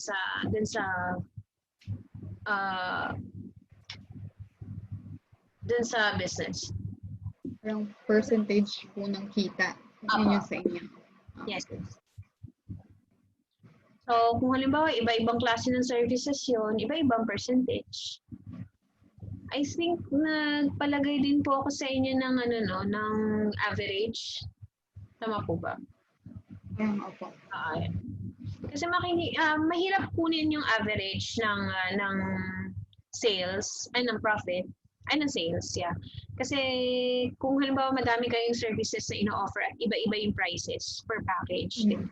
Kagaya sa akin, may mga products ako na 10% lang yung profit ko mismo after after lahat na, after expenses. 10% lang. Pero may mga products ako na 100%, 200%. Ganun. So, mababawi yun. Hindi mo po pwedeng i-overprice yung isang product just because 10% lang yung kita mo or 5%. So, nasa sayo pa din yan kung paano mo yan. Ibabawi mo talaga siya sa customize. Kaya ang laki ng ang laki ng binabayad sa mga customized products and services. Because ano yan kumbaga naka-customize yan sa'yo. Especially made for you. Kaya mahal. Kaya lagi sinasabi ng mga kliyente, bakit mahal? Bakit mahal? Makikita mo naman sa quality kung bakit mahal. Hindi mo po pwedeng prepresyuhan yan ng ganito ng ganyan without justifying kung bakit ganun yung pagkaka-price mo. Diba? Pero ayun, bago ko naman siya na-impression ng 100%, nag-start pa rin naman ako sa 20, 30%, ganyan. Tapos, nung binabalikan ko yung mga kita ko before, parang wow, wala. Wala ka talagang kikitain sa first year, second year. Minsan hanggang third year, wala kang kikitain totally. Pero ang important is branding. Diba? Kilala ka na. At Excuse me, yes po. Jamie. Opo, napansin ko nga Miss Jamie kasi nung ina-itemize ko yung mga equipment na needed, sabi ko parang, oops, ganito pala pag-start ng business. So from pag ina-itemize lahat yung mga machines, yung mga equipment, parang parang ang laki ng puhunan na kakailanganin. Malaki po talaga pupuhunan kasi ako noon nag-start ako 100,000 lang. Pero pesos. Pero kulang-kulang pa din. And every month, nagdadagdag ako ng tools and equipment. So, kung susumahin siya, nasa 800 to 900,000 na siya. Wala pa akong pwesto. Oo, correct. Wala pa akong pwesto ng lagay ngayon. Puro gamit lang. So, iniisip ko, kapag nagkaroon ako ng pwesto, kakain ako ng nasa 3 to 5 million. Land plus yung renovation. Siyempre, kailangan lagyan mo ng laman yung building mo. So, designing. Yes. And ako kasi, ang iniisip ko is, dun ako lagi sa practical side. So, ayokong maglagay ng pwesto na hindi ako kilala pa. Kasi ako mahihirapan mag-market. Ngayon, kung kaya mo naman maglagay ng pwesto at kaya mo siyang i-manage, nasa sa'yo yan. Kaya mo naman Hindi go. Diba? Pag may opportunity ka, grab lang ng grab. Kasi hindi naman dumadating yung same opportunities. Diba? So, grab lang ng grab. Kung meron ka opportunity, then go for it. Ngayon, kung mag-fail yung business mo, it's okay. You can start all over again. At least alam mo na sa susunod, diba? Ang mahalaga we learn from our mistakes. Ganyan naman sa business Hindi naman lahat ng big-time businesses ngayon, big time sila nag-start. Small businesses will make it big one day. Kaya, don't lose hope. Especially sa ngayon, sa ganitong panahon na, alam mo yun, ang dami-daming nagsulputan na businesses. Pero, nag-start sila ng March. Karamihan sa kanila na tapos ng April or May, wala na ulit. Parang nainganyo lang sila sa umpisa because syempre walang trabaho, walang mapagkakitaan. So, ganun. Pero kasi kung halimbawa gusto mo nang gawin yan for the rest of your life, then go for it. Enhance lang. Ngayon, kung hindi pa talaga time for you to have your business, tago mo lang yung business plan mo, magagamit mo yun in the future. Malay mo, pwede mo siyang may mga friends ako na gumagawa sila ng business plan, binibenta nila sa mga investors. Yeah, parang mga inventions, di ba? Binibenta nila yung inventions nila. Kumikita sila. Ma'am, question po. Yes po. Sa presentation po, kayo po yung magiging panel or may iba pong magpa-panel? I will ask Miss Ange and Miss Clarinda para magkaroon sila. Kasi ang pangit naman ako ng advisor niyo tapos ako din magigisa sa inyo. Okay po. Thank you. Sige po. I will try to invite some friends din kung pag mas marami kasi tayong panel, mas madaming, mas masaya, di ba? I will try to invite some friends from FI Qatar. Or tatanong ko sa Sir Gab kung available siya. Ganyan. Mas masaya, mas madami. Kasi dapat nga ito physical Napag-usapan namin nung umpisa, physical siya dapat talaga. Pero wala So, naman tayo. ano ba? Kahit sa Dubai, hindi ba pwedeng physical by next year? I'm not sure. I will ask again si Sir Gab kung possible na makapag-present kayo ng ano. Pero kasi panigurado yung iba po sa inyo hindi makakapag-present ng physical. Basta physical lang yung graduation.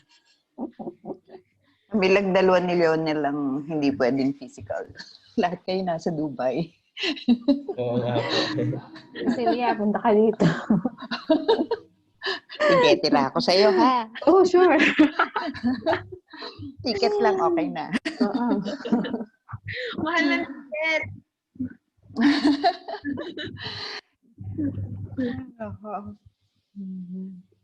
Any question pa po? Kasi kung wala na, we will end this session na. Dun po sa iba, paki-itemize po lahat ng products and services and raw materials na gagamitin ninyo. Tapos, utensils, tools, equipment na gagamitin ninyo. I think meron akong in-advise sa inyo na gumawa ng comparative table ng suppliers. So, sa first column, lahat ng particulars, lahat ng items na ipapurchase ninyo, then supplier A, supplier B, supplier C. No need to have specific names. Like for example, po pwede din kayo mag-check ng equipment, tools, and machineries sa Alibaba. So, pwede nyo gamitin yun. Supplier A, Alibaba. Alibaba. Yung, for example, Lazada, Amazon, ayan, Shopee, nagbebenta na din sila ng machines. So, make sure lang na kung hindi man for example, estimated lang yung cost, make it at least 50% realistic because mahihirapan kayo ang mahihirapan, hindi ako. Mahihirapan kayo to come up with your capital needed kapag nag-start na kayo. Baka sabihin niyo sa akin, pinasa ko yung business plan ninyo tapos hindi pala ganun. Feasible. Opo. So, ang hirap naman na gagawa kayo ng plan tapos hindi naman pala feasible, di ba? So, Question, Ms. Jamie. Yung recommended mo, yeah, we're actually doing the same. So we're trying to get the supplier from different site. So based on sa price, nag-add kami. Okay lang ba yun? Nag-add kami ng konting percentage kasi, for example, if we will put up the business after 2-3 years. So, pwede kayong mag-add ng up to 50% dun sa estimated cost ng materials, ng supplies, ng machines. Kasi after a year or two, mag-change po yan. Yeah, halimbawa kung after 10 years pa, so times 2 ko na lang yung cost ko. Pwede, kasi depende pa ngayon sa economy ng Pinas, di ba? Kung halimbawa, nasan kayo, kung saan yung location ng business niyo, magde-depend pa yan sa economy ng country. And usually, pagka mababa ngayon, expected yan na mas mababa yan in the coming years. Kaya nga. Siguro nga, i-times 2 ko na lang lahat, pati yung prices ko. Kasi matagal pa yun. Yes, because yung 1 million pesos, wala nang halos value yan. Oo. Pagdating ng 10 years, di ba? Correct. Parang 100,000 na lang yan. Pero kung kaya niyo nang mag-invest sa land, pwede na kayo mag-invest as early as now. Because ang appreciation, di ba? Ang land appreciate. Yung tanong ko lang sana, yung sa, kasi nga sa restaurant ako, so yung sa menu ko, yung pwede pa yung menu for 1 day lang, yung i-costing ko. Oo. Tapos, ilalagay ko pa yung yung recipe at saka yung costing each lahat. dish. Lahat. Kailangan lahat. Kasi everyday mag-iiba-iba yung menu, di ba? So everyday iba-iba kakailanganin mong raw materials. Hala, so lahat. Yes. Sa isang araw, 50 yata kada ko. O, di ba? Pero may mga may mga gumagawa naman yan talaga. Pero kasi ang hirap i-estimate yung cost. Siguro 1 day lang, tapos i-times. Kasi pare-pareho lang din naman siya eh. Yung supplies. Oo, yung parang main niya is, yung yung chicken siya, ilalim yung chicken, tapos yung parang ano lang naman yung the way pagluto, yung konting gulay, yun lang naman one day lang na ano tapos. Magva-vary na lang po kasi siya sa ano average cost. Sa amount ng grams na gagamitin ninyo. For example, sa isang araw, kain kayo mga 50 kg na chicken. Sa susunod na araw, baka hindi kayo kumain ng 50. Let's say, gagamit kayo ng mga 25, 30. So, magva-vary siya. So, anyway, average lang naman siya ang kukunin, diba? Kasi parang next day, 50 na naman ulit Or baka mas marami pa. Pabawi-bawi. Pwede nyo gawin sa isang linggo, iba-ibang menu, tapos uulitin nyo siya every week. Para hindi masyado madami. Pwede ko ba i-change yung menu ko doon? Pwede naman po. Sige. Ibabain ko na lang. Kasi napaka-sobrang dami ng nilagay ko doon. Yan ang isa sa change ko na lang mga dilemma ng nag-start ng business. Ang dami-dami nilang products na ipine-present sa umpisa. Hindi nila kayang i-maintain yung raw materials.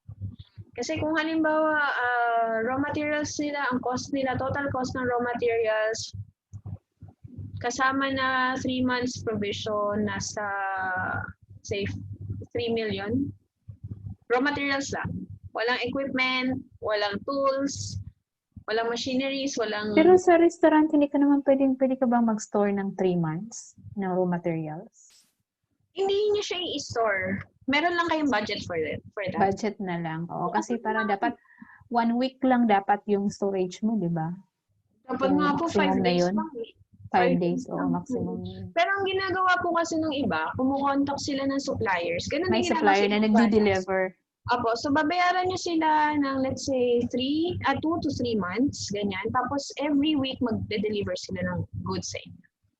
Pwede ganun. So kahit anong type of business, ganun ang ginagawa nila. Pero at least meron kang provision, meron kang budget for it. Okay? Kasi mahirap kapag paano kung maganda pala yung feedback sa iyo ng market. So may possibility na after a month dodoble yung raw materials na kailangan nila. So i-consume mo yung pang 3rd month dapat. Halimbawa ngayon yung 2nd month, biglang nag-twice yung raw materials mo. I-consume mo yun dapat na pang 3rd month. Kakausapin mo si supplier na magtataas ka sa kanya ng kukunin na goods or supplies. Ganun. Any more else po? Any questions?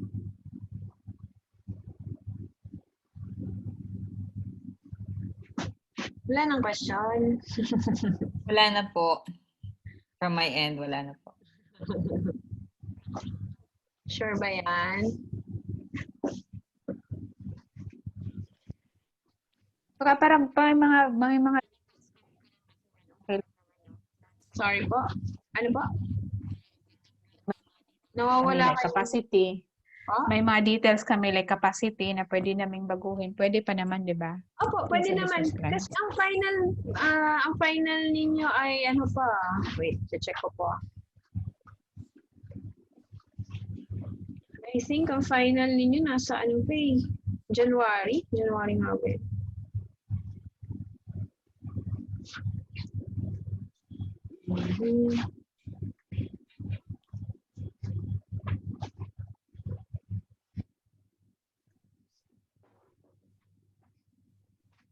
January pa po ang presentation ninyo ng business plan.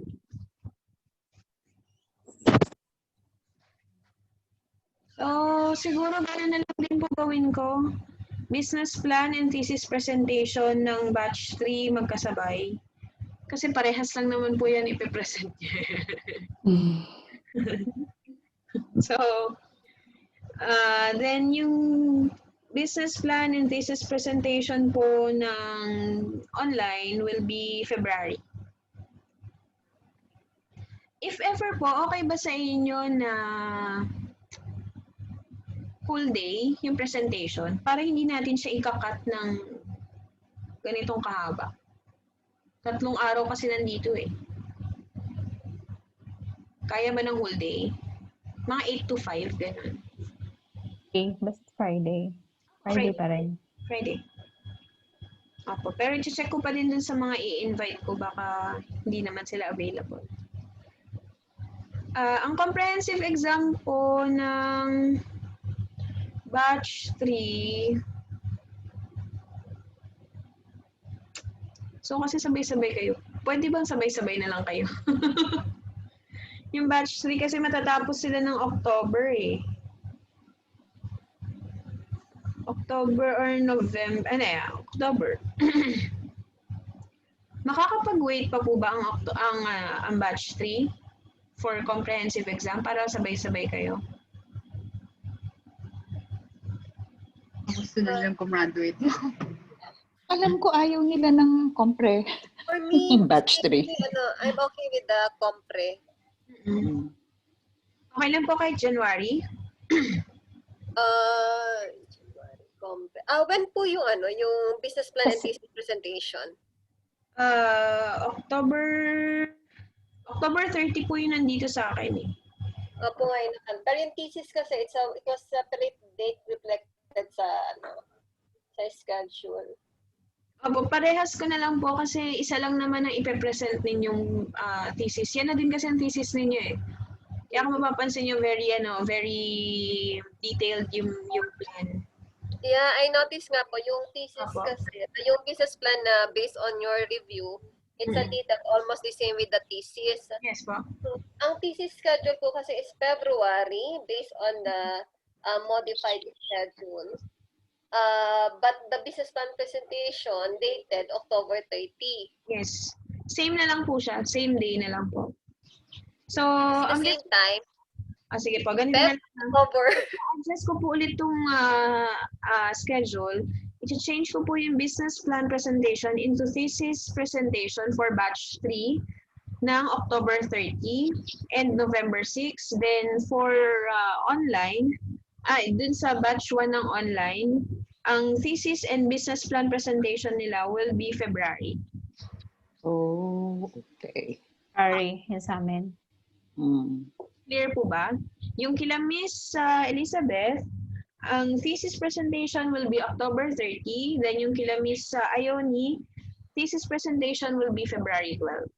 So, meaning... February 12.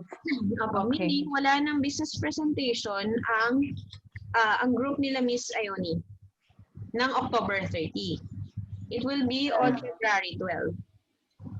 Okay. Pero magsasubmit pa rin kami ng October 2, di ba? For Bali, continuous kasi yung sa group po nila Miss Elizabeth, complete na sila halos. Konting na lang, meron na din silang financial aspect. Okay. Halos kompleto na sila. So, pwede na sila mag-present ng October 30 or November 6. Pero kayo kasi mag-take pa kayo ng other modules. So, I don't think kakayanin nyo ng October 30. No, hindi talaga. Okay. Sige.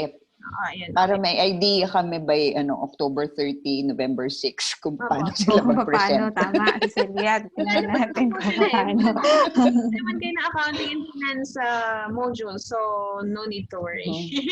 Okay. Miss Jamie, how many minutes allotted for presentation?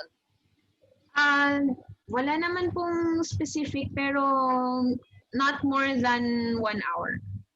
Oh, that's too long. Oo nga. Kung 5 slides lang, tapos parang, sorry, Miss James, just want to recheck. Kasi I believe nung nag-start kami, I'm not really sure, probably due to we're doing the online class, so nag-change yung processing or procedure. I believe, I'm not sure, Elizabeth, maybe you can validate, and Miriam. Remember when we started, parang nabanggit, dahil physical class yun.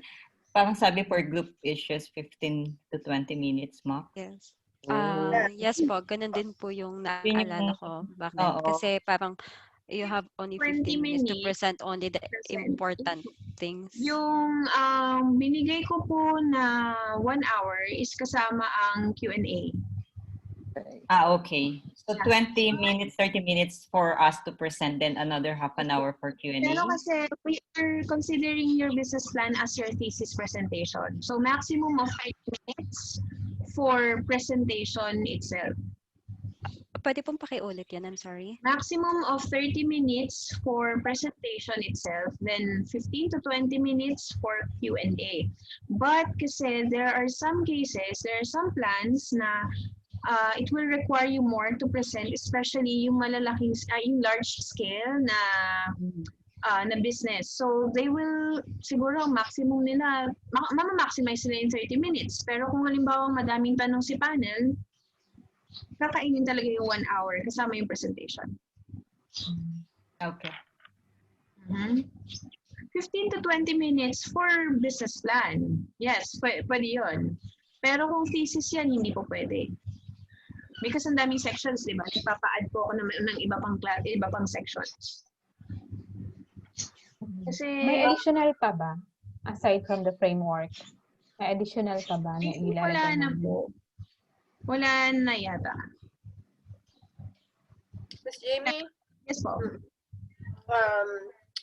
Once we send the third draft, pwede pa kami mag-send nung, let's say, na-review nyo na yung third draft namin, then may mga feedback kayo, pwede pa ulit magpa-fourth draft until such time na ma-polish na yung business plan. Opo, kahit 100 drafts yan, okay lang. Okay. Nice. Basta po, make sure na kapag ka nagbigay po ako ng time frame, at try nyo po na maipasa sa akin on time. Kasi nagsiset ako ng schedule for yung checking ng business plan. So, inuupuan ko po isang araw, at siguro ilang oras yan, para dire-diretso ako. Kasi hindi naman po ako araw-araw na nakaharap sa laptop. So, mahirap para sa akin yung pakonti-konting nagsisend. Kagaya nung nakaraan, may late ko na nag-send sa akin, parang after a week ko na yata na-send. So, gusto ko din naman sana na pagka-send nyo sa akin, may send back ko din ulit. Tapos hindi talaga kaya ng schedule ko. Thanks, Jamie. Talagang po. Basta po, kung kailangan nyo na, kasi hindi ko naman po i-go for presentation yan kung hindi siya well-polished. So, there are some plans na kaya ng within the third or fourth draft. Pero minsan kasi naabot talaga ng mahaba-habang polishing. Kasi mahirap i-present yung business plan tapos kulang-kulang yung laman, di ba? O kaya masyado madaming wordings. May mga ganun kasing plans eh. So, hindi naman talaga tayo gagawa ng thesis itself. Pero parang ang ginagawa natin is feasibility study para siyang ganun.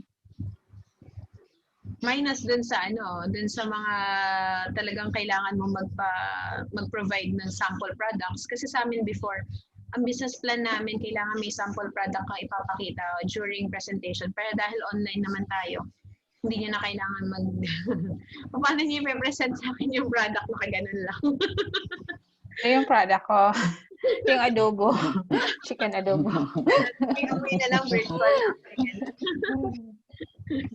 So, try nyo yung tapos magma-marketing pa naman po tayo. So, ang ipapa-final exam ko po sa marketing will be branding. Ayan, branding, logo. So, okay lang kahit kulang-kulang yan. Wala tayong problema dyan. Kasi, nangalahati pa lang, wala pa nga tayong kalahati eh. Dun sa online. So, iisa-isay natin yan. Sa strategy module, panigurado, meron pa kayong maidadagdag dyan. So, don't worry. Ms. Jamie, may question po ulit ako. Sorry po. Okay lang po. Since yung sa batch 3 presentation would be on October 30 and November 6, then the succeeding topics, hindi na po kami attend. Then afterwards, magkakaroon ng comprehensive, which is January. There's a possibility that we can take the compre after, let's say, after the business plan and thesis presentation? Para fresh pa po sa mind namin. I will check po kasi parehas po kasi yung magiging set of questionnaires. Yes po. Okay. I will check if kaya naming ibigay ng around December. Para naman hindi masyado mahaba yung iyan niyo. Si Miss Marge and Miss Mariam po ba magko-compre din? Opo. Ako po, I don't speak for Miss Marge po, pero ako po is willing Okay lang po. compre. Okay. Opo, again. Kasi I believe lahat naman po kayo gusto mag-comprehensive exam. Yeah. Yes. And mahirap kasi kapag hindi kayo nag-compre tapos thesis program yung gamit niyo. Hindi kayo makaka-proceed sa PhD. Okay. Requirements kasi yan. Ma'am, parang medyo matagal lang na pag January kasi medyo Makakalimutan na yung ibang topic. 2 months kayo. Sige po, titignan po namin ng November, last week ng November. Kung kakayanin. Or siguro po yung December na accounting na nakaschedule. Kasi po yung, hindi, wait. Ma'am, wag sana December. Wait lang po. Pwede po November 20. November 13 and November 20 because hindi naman ako magtuturo. So, okay lang. I-advise ko na lang po si Sir Gab about this. Pero yung sa amin na compre namin by January, ano yun? Yun na talaga yung schedule namin. Sa kanila lang yung ano. Maiiba lang po talaga yung sila Miss Marge kasi nauna sila eh. So, masyado na mahaba ang kanilang pinag-initan. Pero at least everything will be worth it. Diba?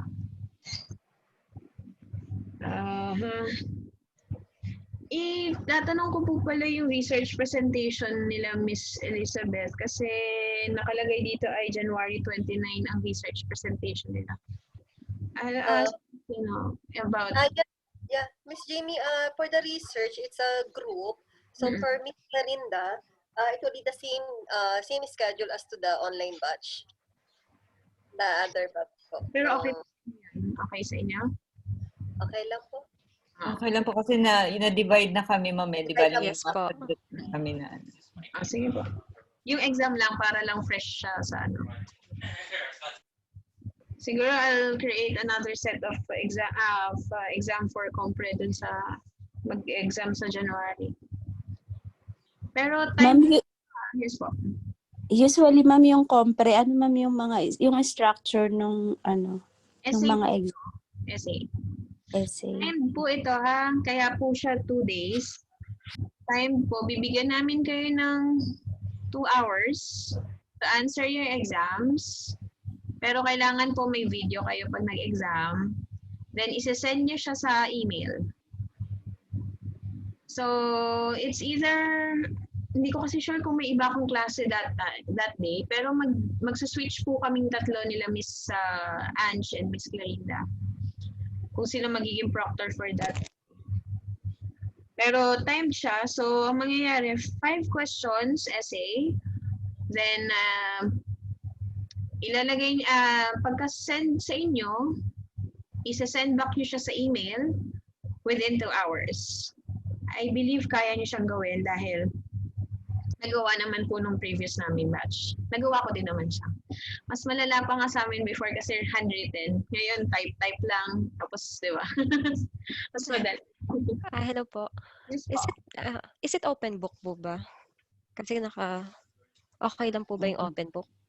Wala naman po akong magagawa kasi personally ma-check. Pero kasi most likely, ang magiging po namin dyan, magiging criteria is most likely objective. So, objective, subjective. Okay. Kasi naisip ko, po kasi parang kailangan naka-video. So, baka kasi may mga do's and don'ts. Wala. Hindi, online tayo eh. It's open book. Yung last time naman po namin, naka-open book naman po. Pero kasi hindi pa nila masagutan. Kasi based on based on their own... Mas mahirap. Their own understanding. Based on your own, ma'am? Miss Jamie? Based on your own...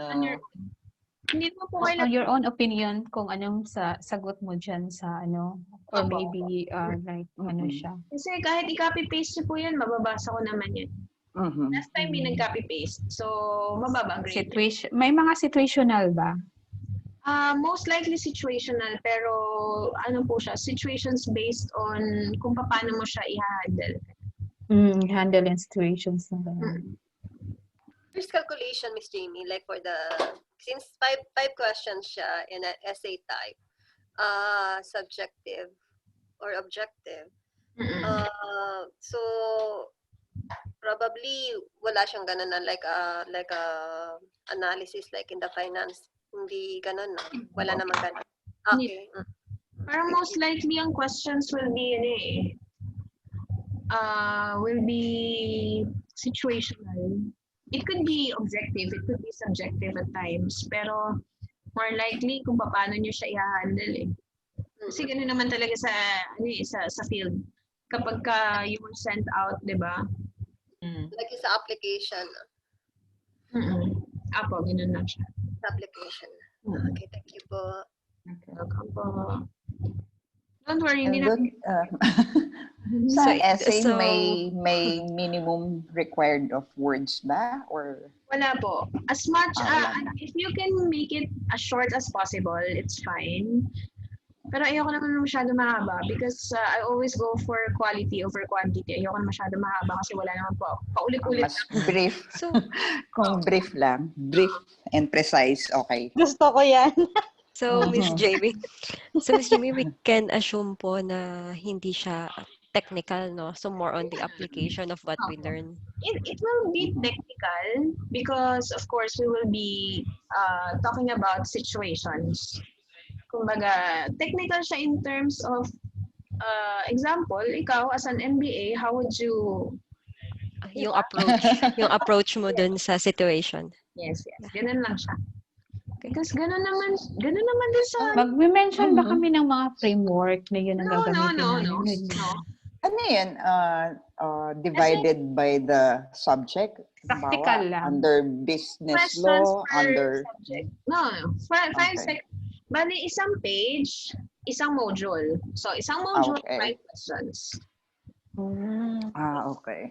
Bali per subject yun for 2 hours. Halimbawa, ito yung business law. Under business law. Ito yung exam, comprehensive exam for business law. Tapos, next 2 hours again, sa research, for next 2 hours.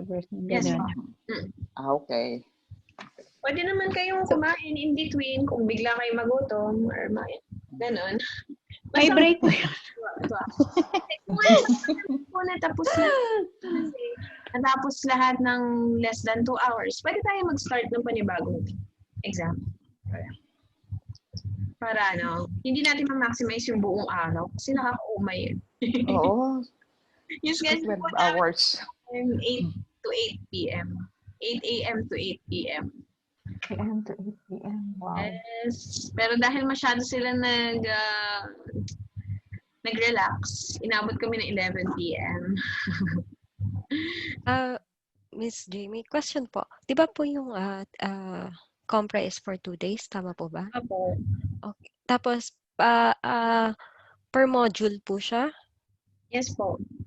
Ang module is 5 questions each? Parang ganun po? 5 questions each module. Each module 2 hours. Okay po. Thank you. Welcome. So, usually, hindi naman namin kayo pahihirapan. Ewan ko lang dun sa accounting and finance modules kasi hindi naman ako magbibigay ng exam, no? Since iba yung... Finance. Mahirap yun. Sorry, sa accounting and finance. Hindi ko po instructor namin. Miss James, yes po. Sorry, question lang. Kasi nag-exam, yung batch 3, I believe nag-exam na kami sa finance and accounting eh. Paano yun? Mag-exam pa kami ulit? Yes po, kasi final exam lang po yun eh. At the compre. So kasama yun sa compre. Okay.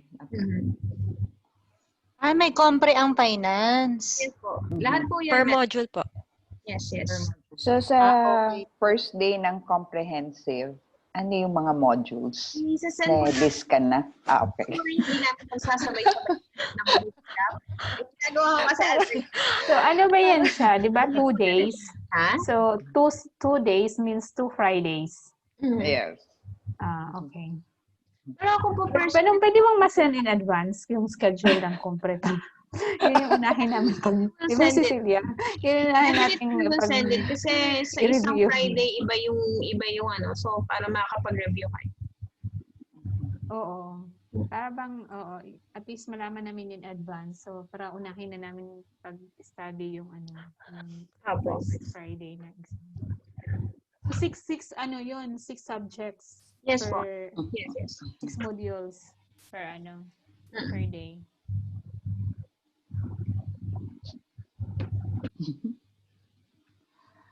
May mga bumabagsak ba, ma'am?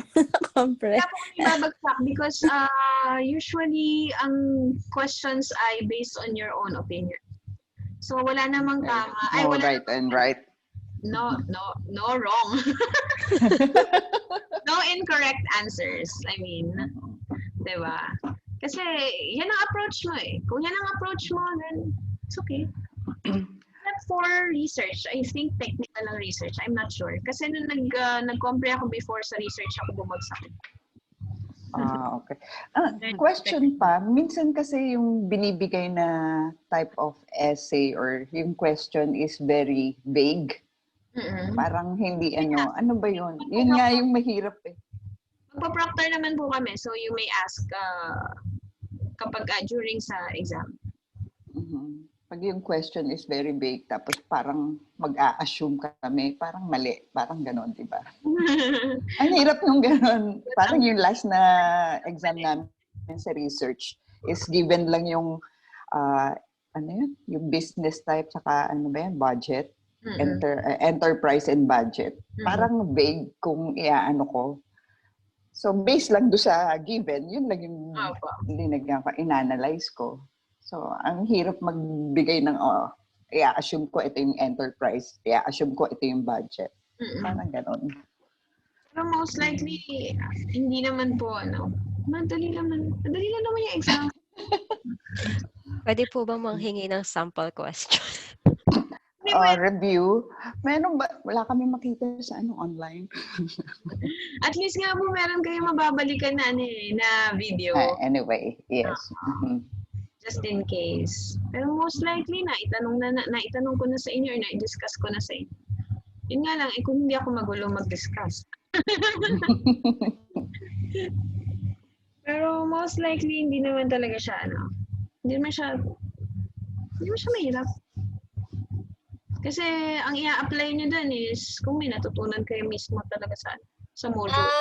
Comprehension mo talaga.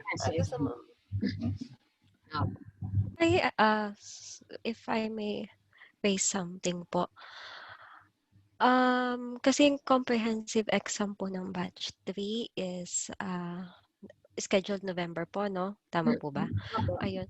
Kasi may issue lang po ako ng konti kasi baka magkaiba po yung approach nyo sa ibang subject namin. Like, kung ano po yung napag-aralan namin previously sa marketing nung nasa physical, baka po kasi iba yung approach ng iba yung approach nyo po. Baka po kasi yung mga question is baka hindi namin na-tackle sa topic. May ganun po ba na chance? I don't think magkakaroon po ng problem with it, when it comes to topics because we use the same modules. Ang problem lang is yung kung paano siya i-discuss. Yes. Pero mostly, if technical naman po yung question, naibigay sa inyo yung module. Yes. I'm talking about po kasi based on experience nung binigay nila yung module sa accounting and finance. Tinay ko pong binasa yung handouts na binigay. Unfortunately, it's not the same kung ano yung na-discuss. So, we got 1,000 pages. So I was actually would like to ask Miss Jamie na probably after our batch 3 na matapos yung business plan, thesis presentation, and comprehensive exam, I would like to ask if I can probably join your marketing or accounting kasi medyo yung sa accounting namin, di ba, iba yung parang refresher nyo to. Which is nice.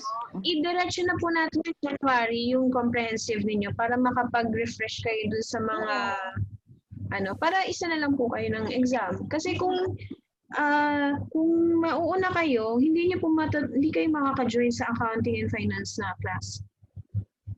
Tsaka yung marketing, yung organizational behavior. Para lang sigurado na parehas yung maibibigay namin set ng exam.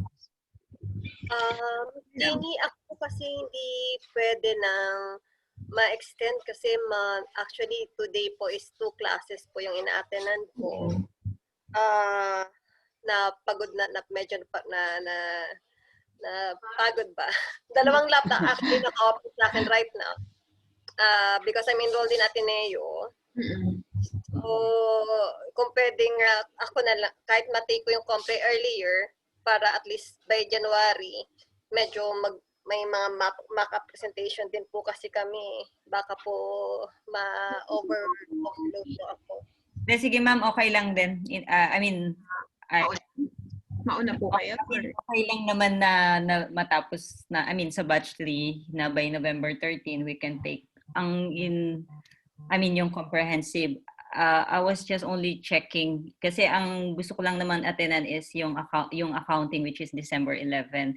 Kung pwede lang ako mag-jump dun sa online class ninyo. Although matapos ko na rin yung comprehensive. I'm not sure na po ang magiging instructors for finance and accounting. Pero check ko po kay Sir Gab kung nakahanap siya. Or most yun din po. Pero sa batch 3, proceed pa rin tayo sa scheduling. Kasi adjust ko, i-modify ko po ulit to ng mas updated. Ilalagay ko po kung alin yung batch 3 tsaka yung batch 1 ng online. Okay lang sa iyo, Mariam? Yes, okay lang naman po. Okay lang. Kung ang question naman is practical. So, yeah. Anyway, meron naman pong magpo-proctor nun. So, kung halimbawa hindi ninyo masasagutan yun, just let us know. Pwede nyo naman siyang i-skip kung halimbawa Kasi wala naman tayong magagawa kung iba ibinigay sa inyo na discussion eh. As I've said earlier, magkakaiba naman po yung mga teachers. So, kung ano yung atake nila dun sa MBA professional, iba din ang atake ko as an MBA professional. Sige po. Thank you po. Welcome But po. Ms. Gigi, the module is also the same po, no? Yung module po na itatackle niyo po with the marketing and accounting for the online batch is almost the same with the physical batch in batch 3. I mean, it's the same po. Pero in terms of discussion, since ang tagal na kasi yung module na pinagbabasihan nila, I think that was way 2015 eh. It seems almost the same with the MBA. What is this? Yung book? Yun nga po ba yan? The book for Colin Barrow. I think that one, that 30-day MBA. I think that the same book that they are using also. Opo yata. So, ang ginagawa ko lang is minodify ko ng konti. Tinanggal ko yung hindi naman applicable, especially kasi most examples there were UK-based. Yeah, yes, it is.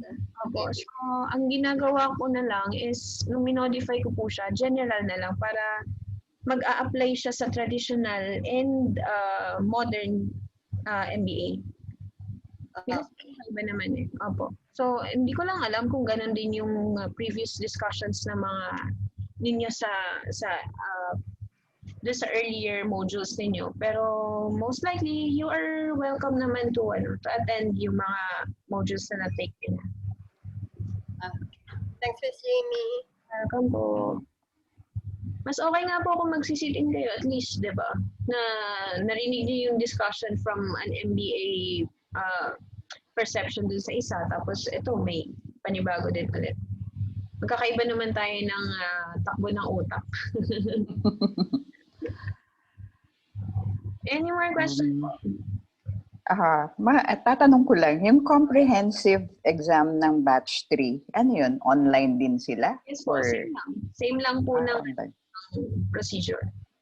Okay. Ganun lang. Request ko lang po pa send po sa email yung business plan kasi sa WhatsApp na mimix po dun sa iba kong sa iba kong messages. Sige. Kung wala po kayong email, pwede siguro i-PM nyo po yung isa sa classmates nyo, pasend nyo sa kanila. Anyway, pinaayos ko naman po yung file name, di ba? Nandun naman po yung name niya. O, pwede pasend na lang email address mo sa group para doon na lang namin yan.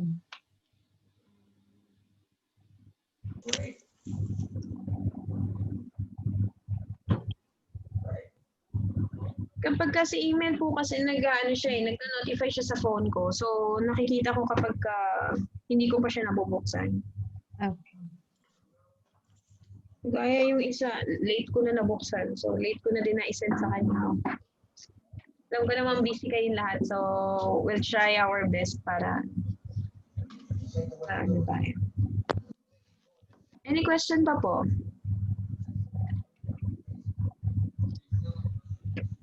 Wala na?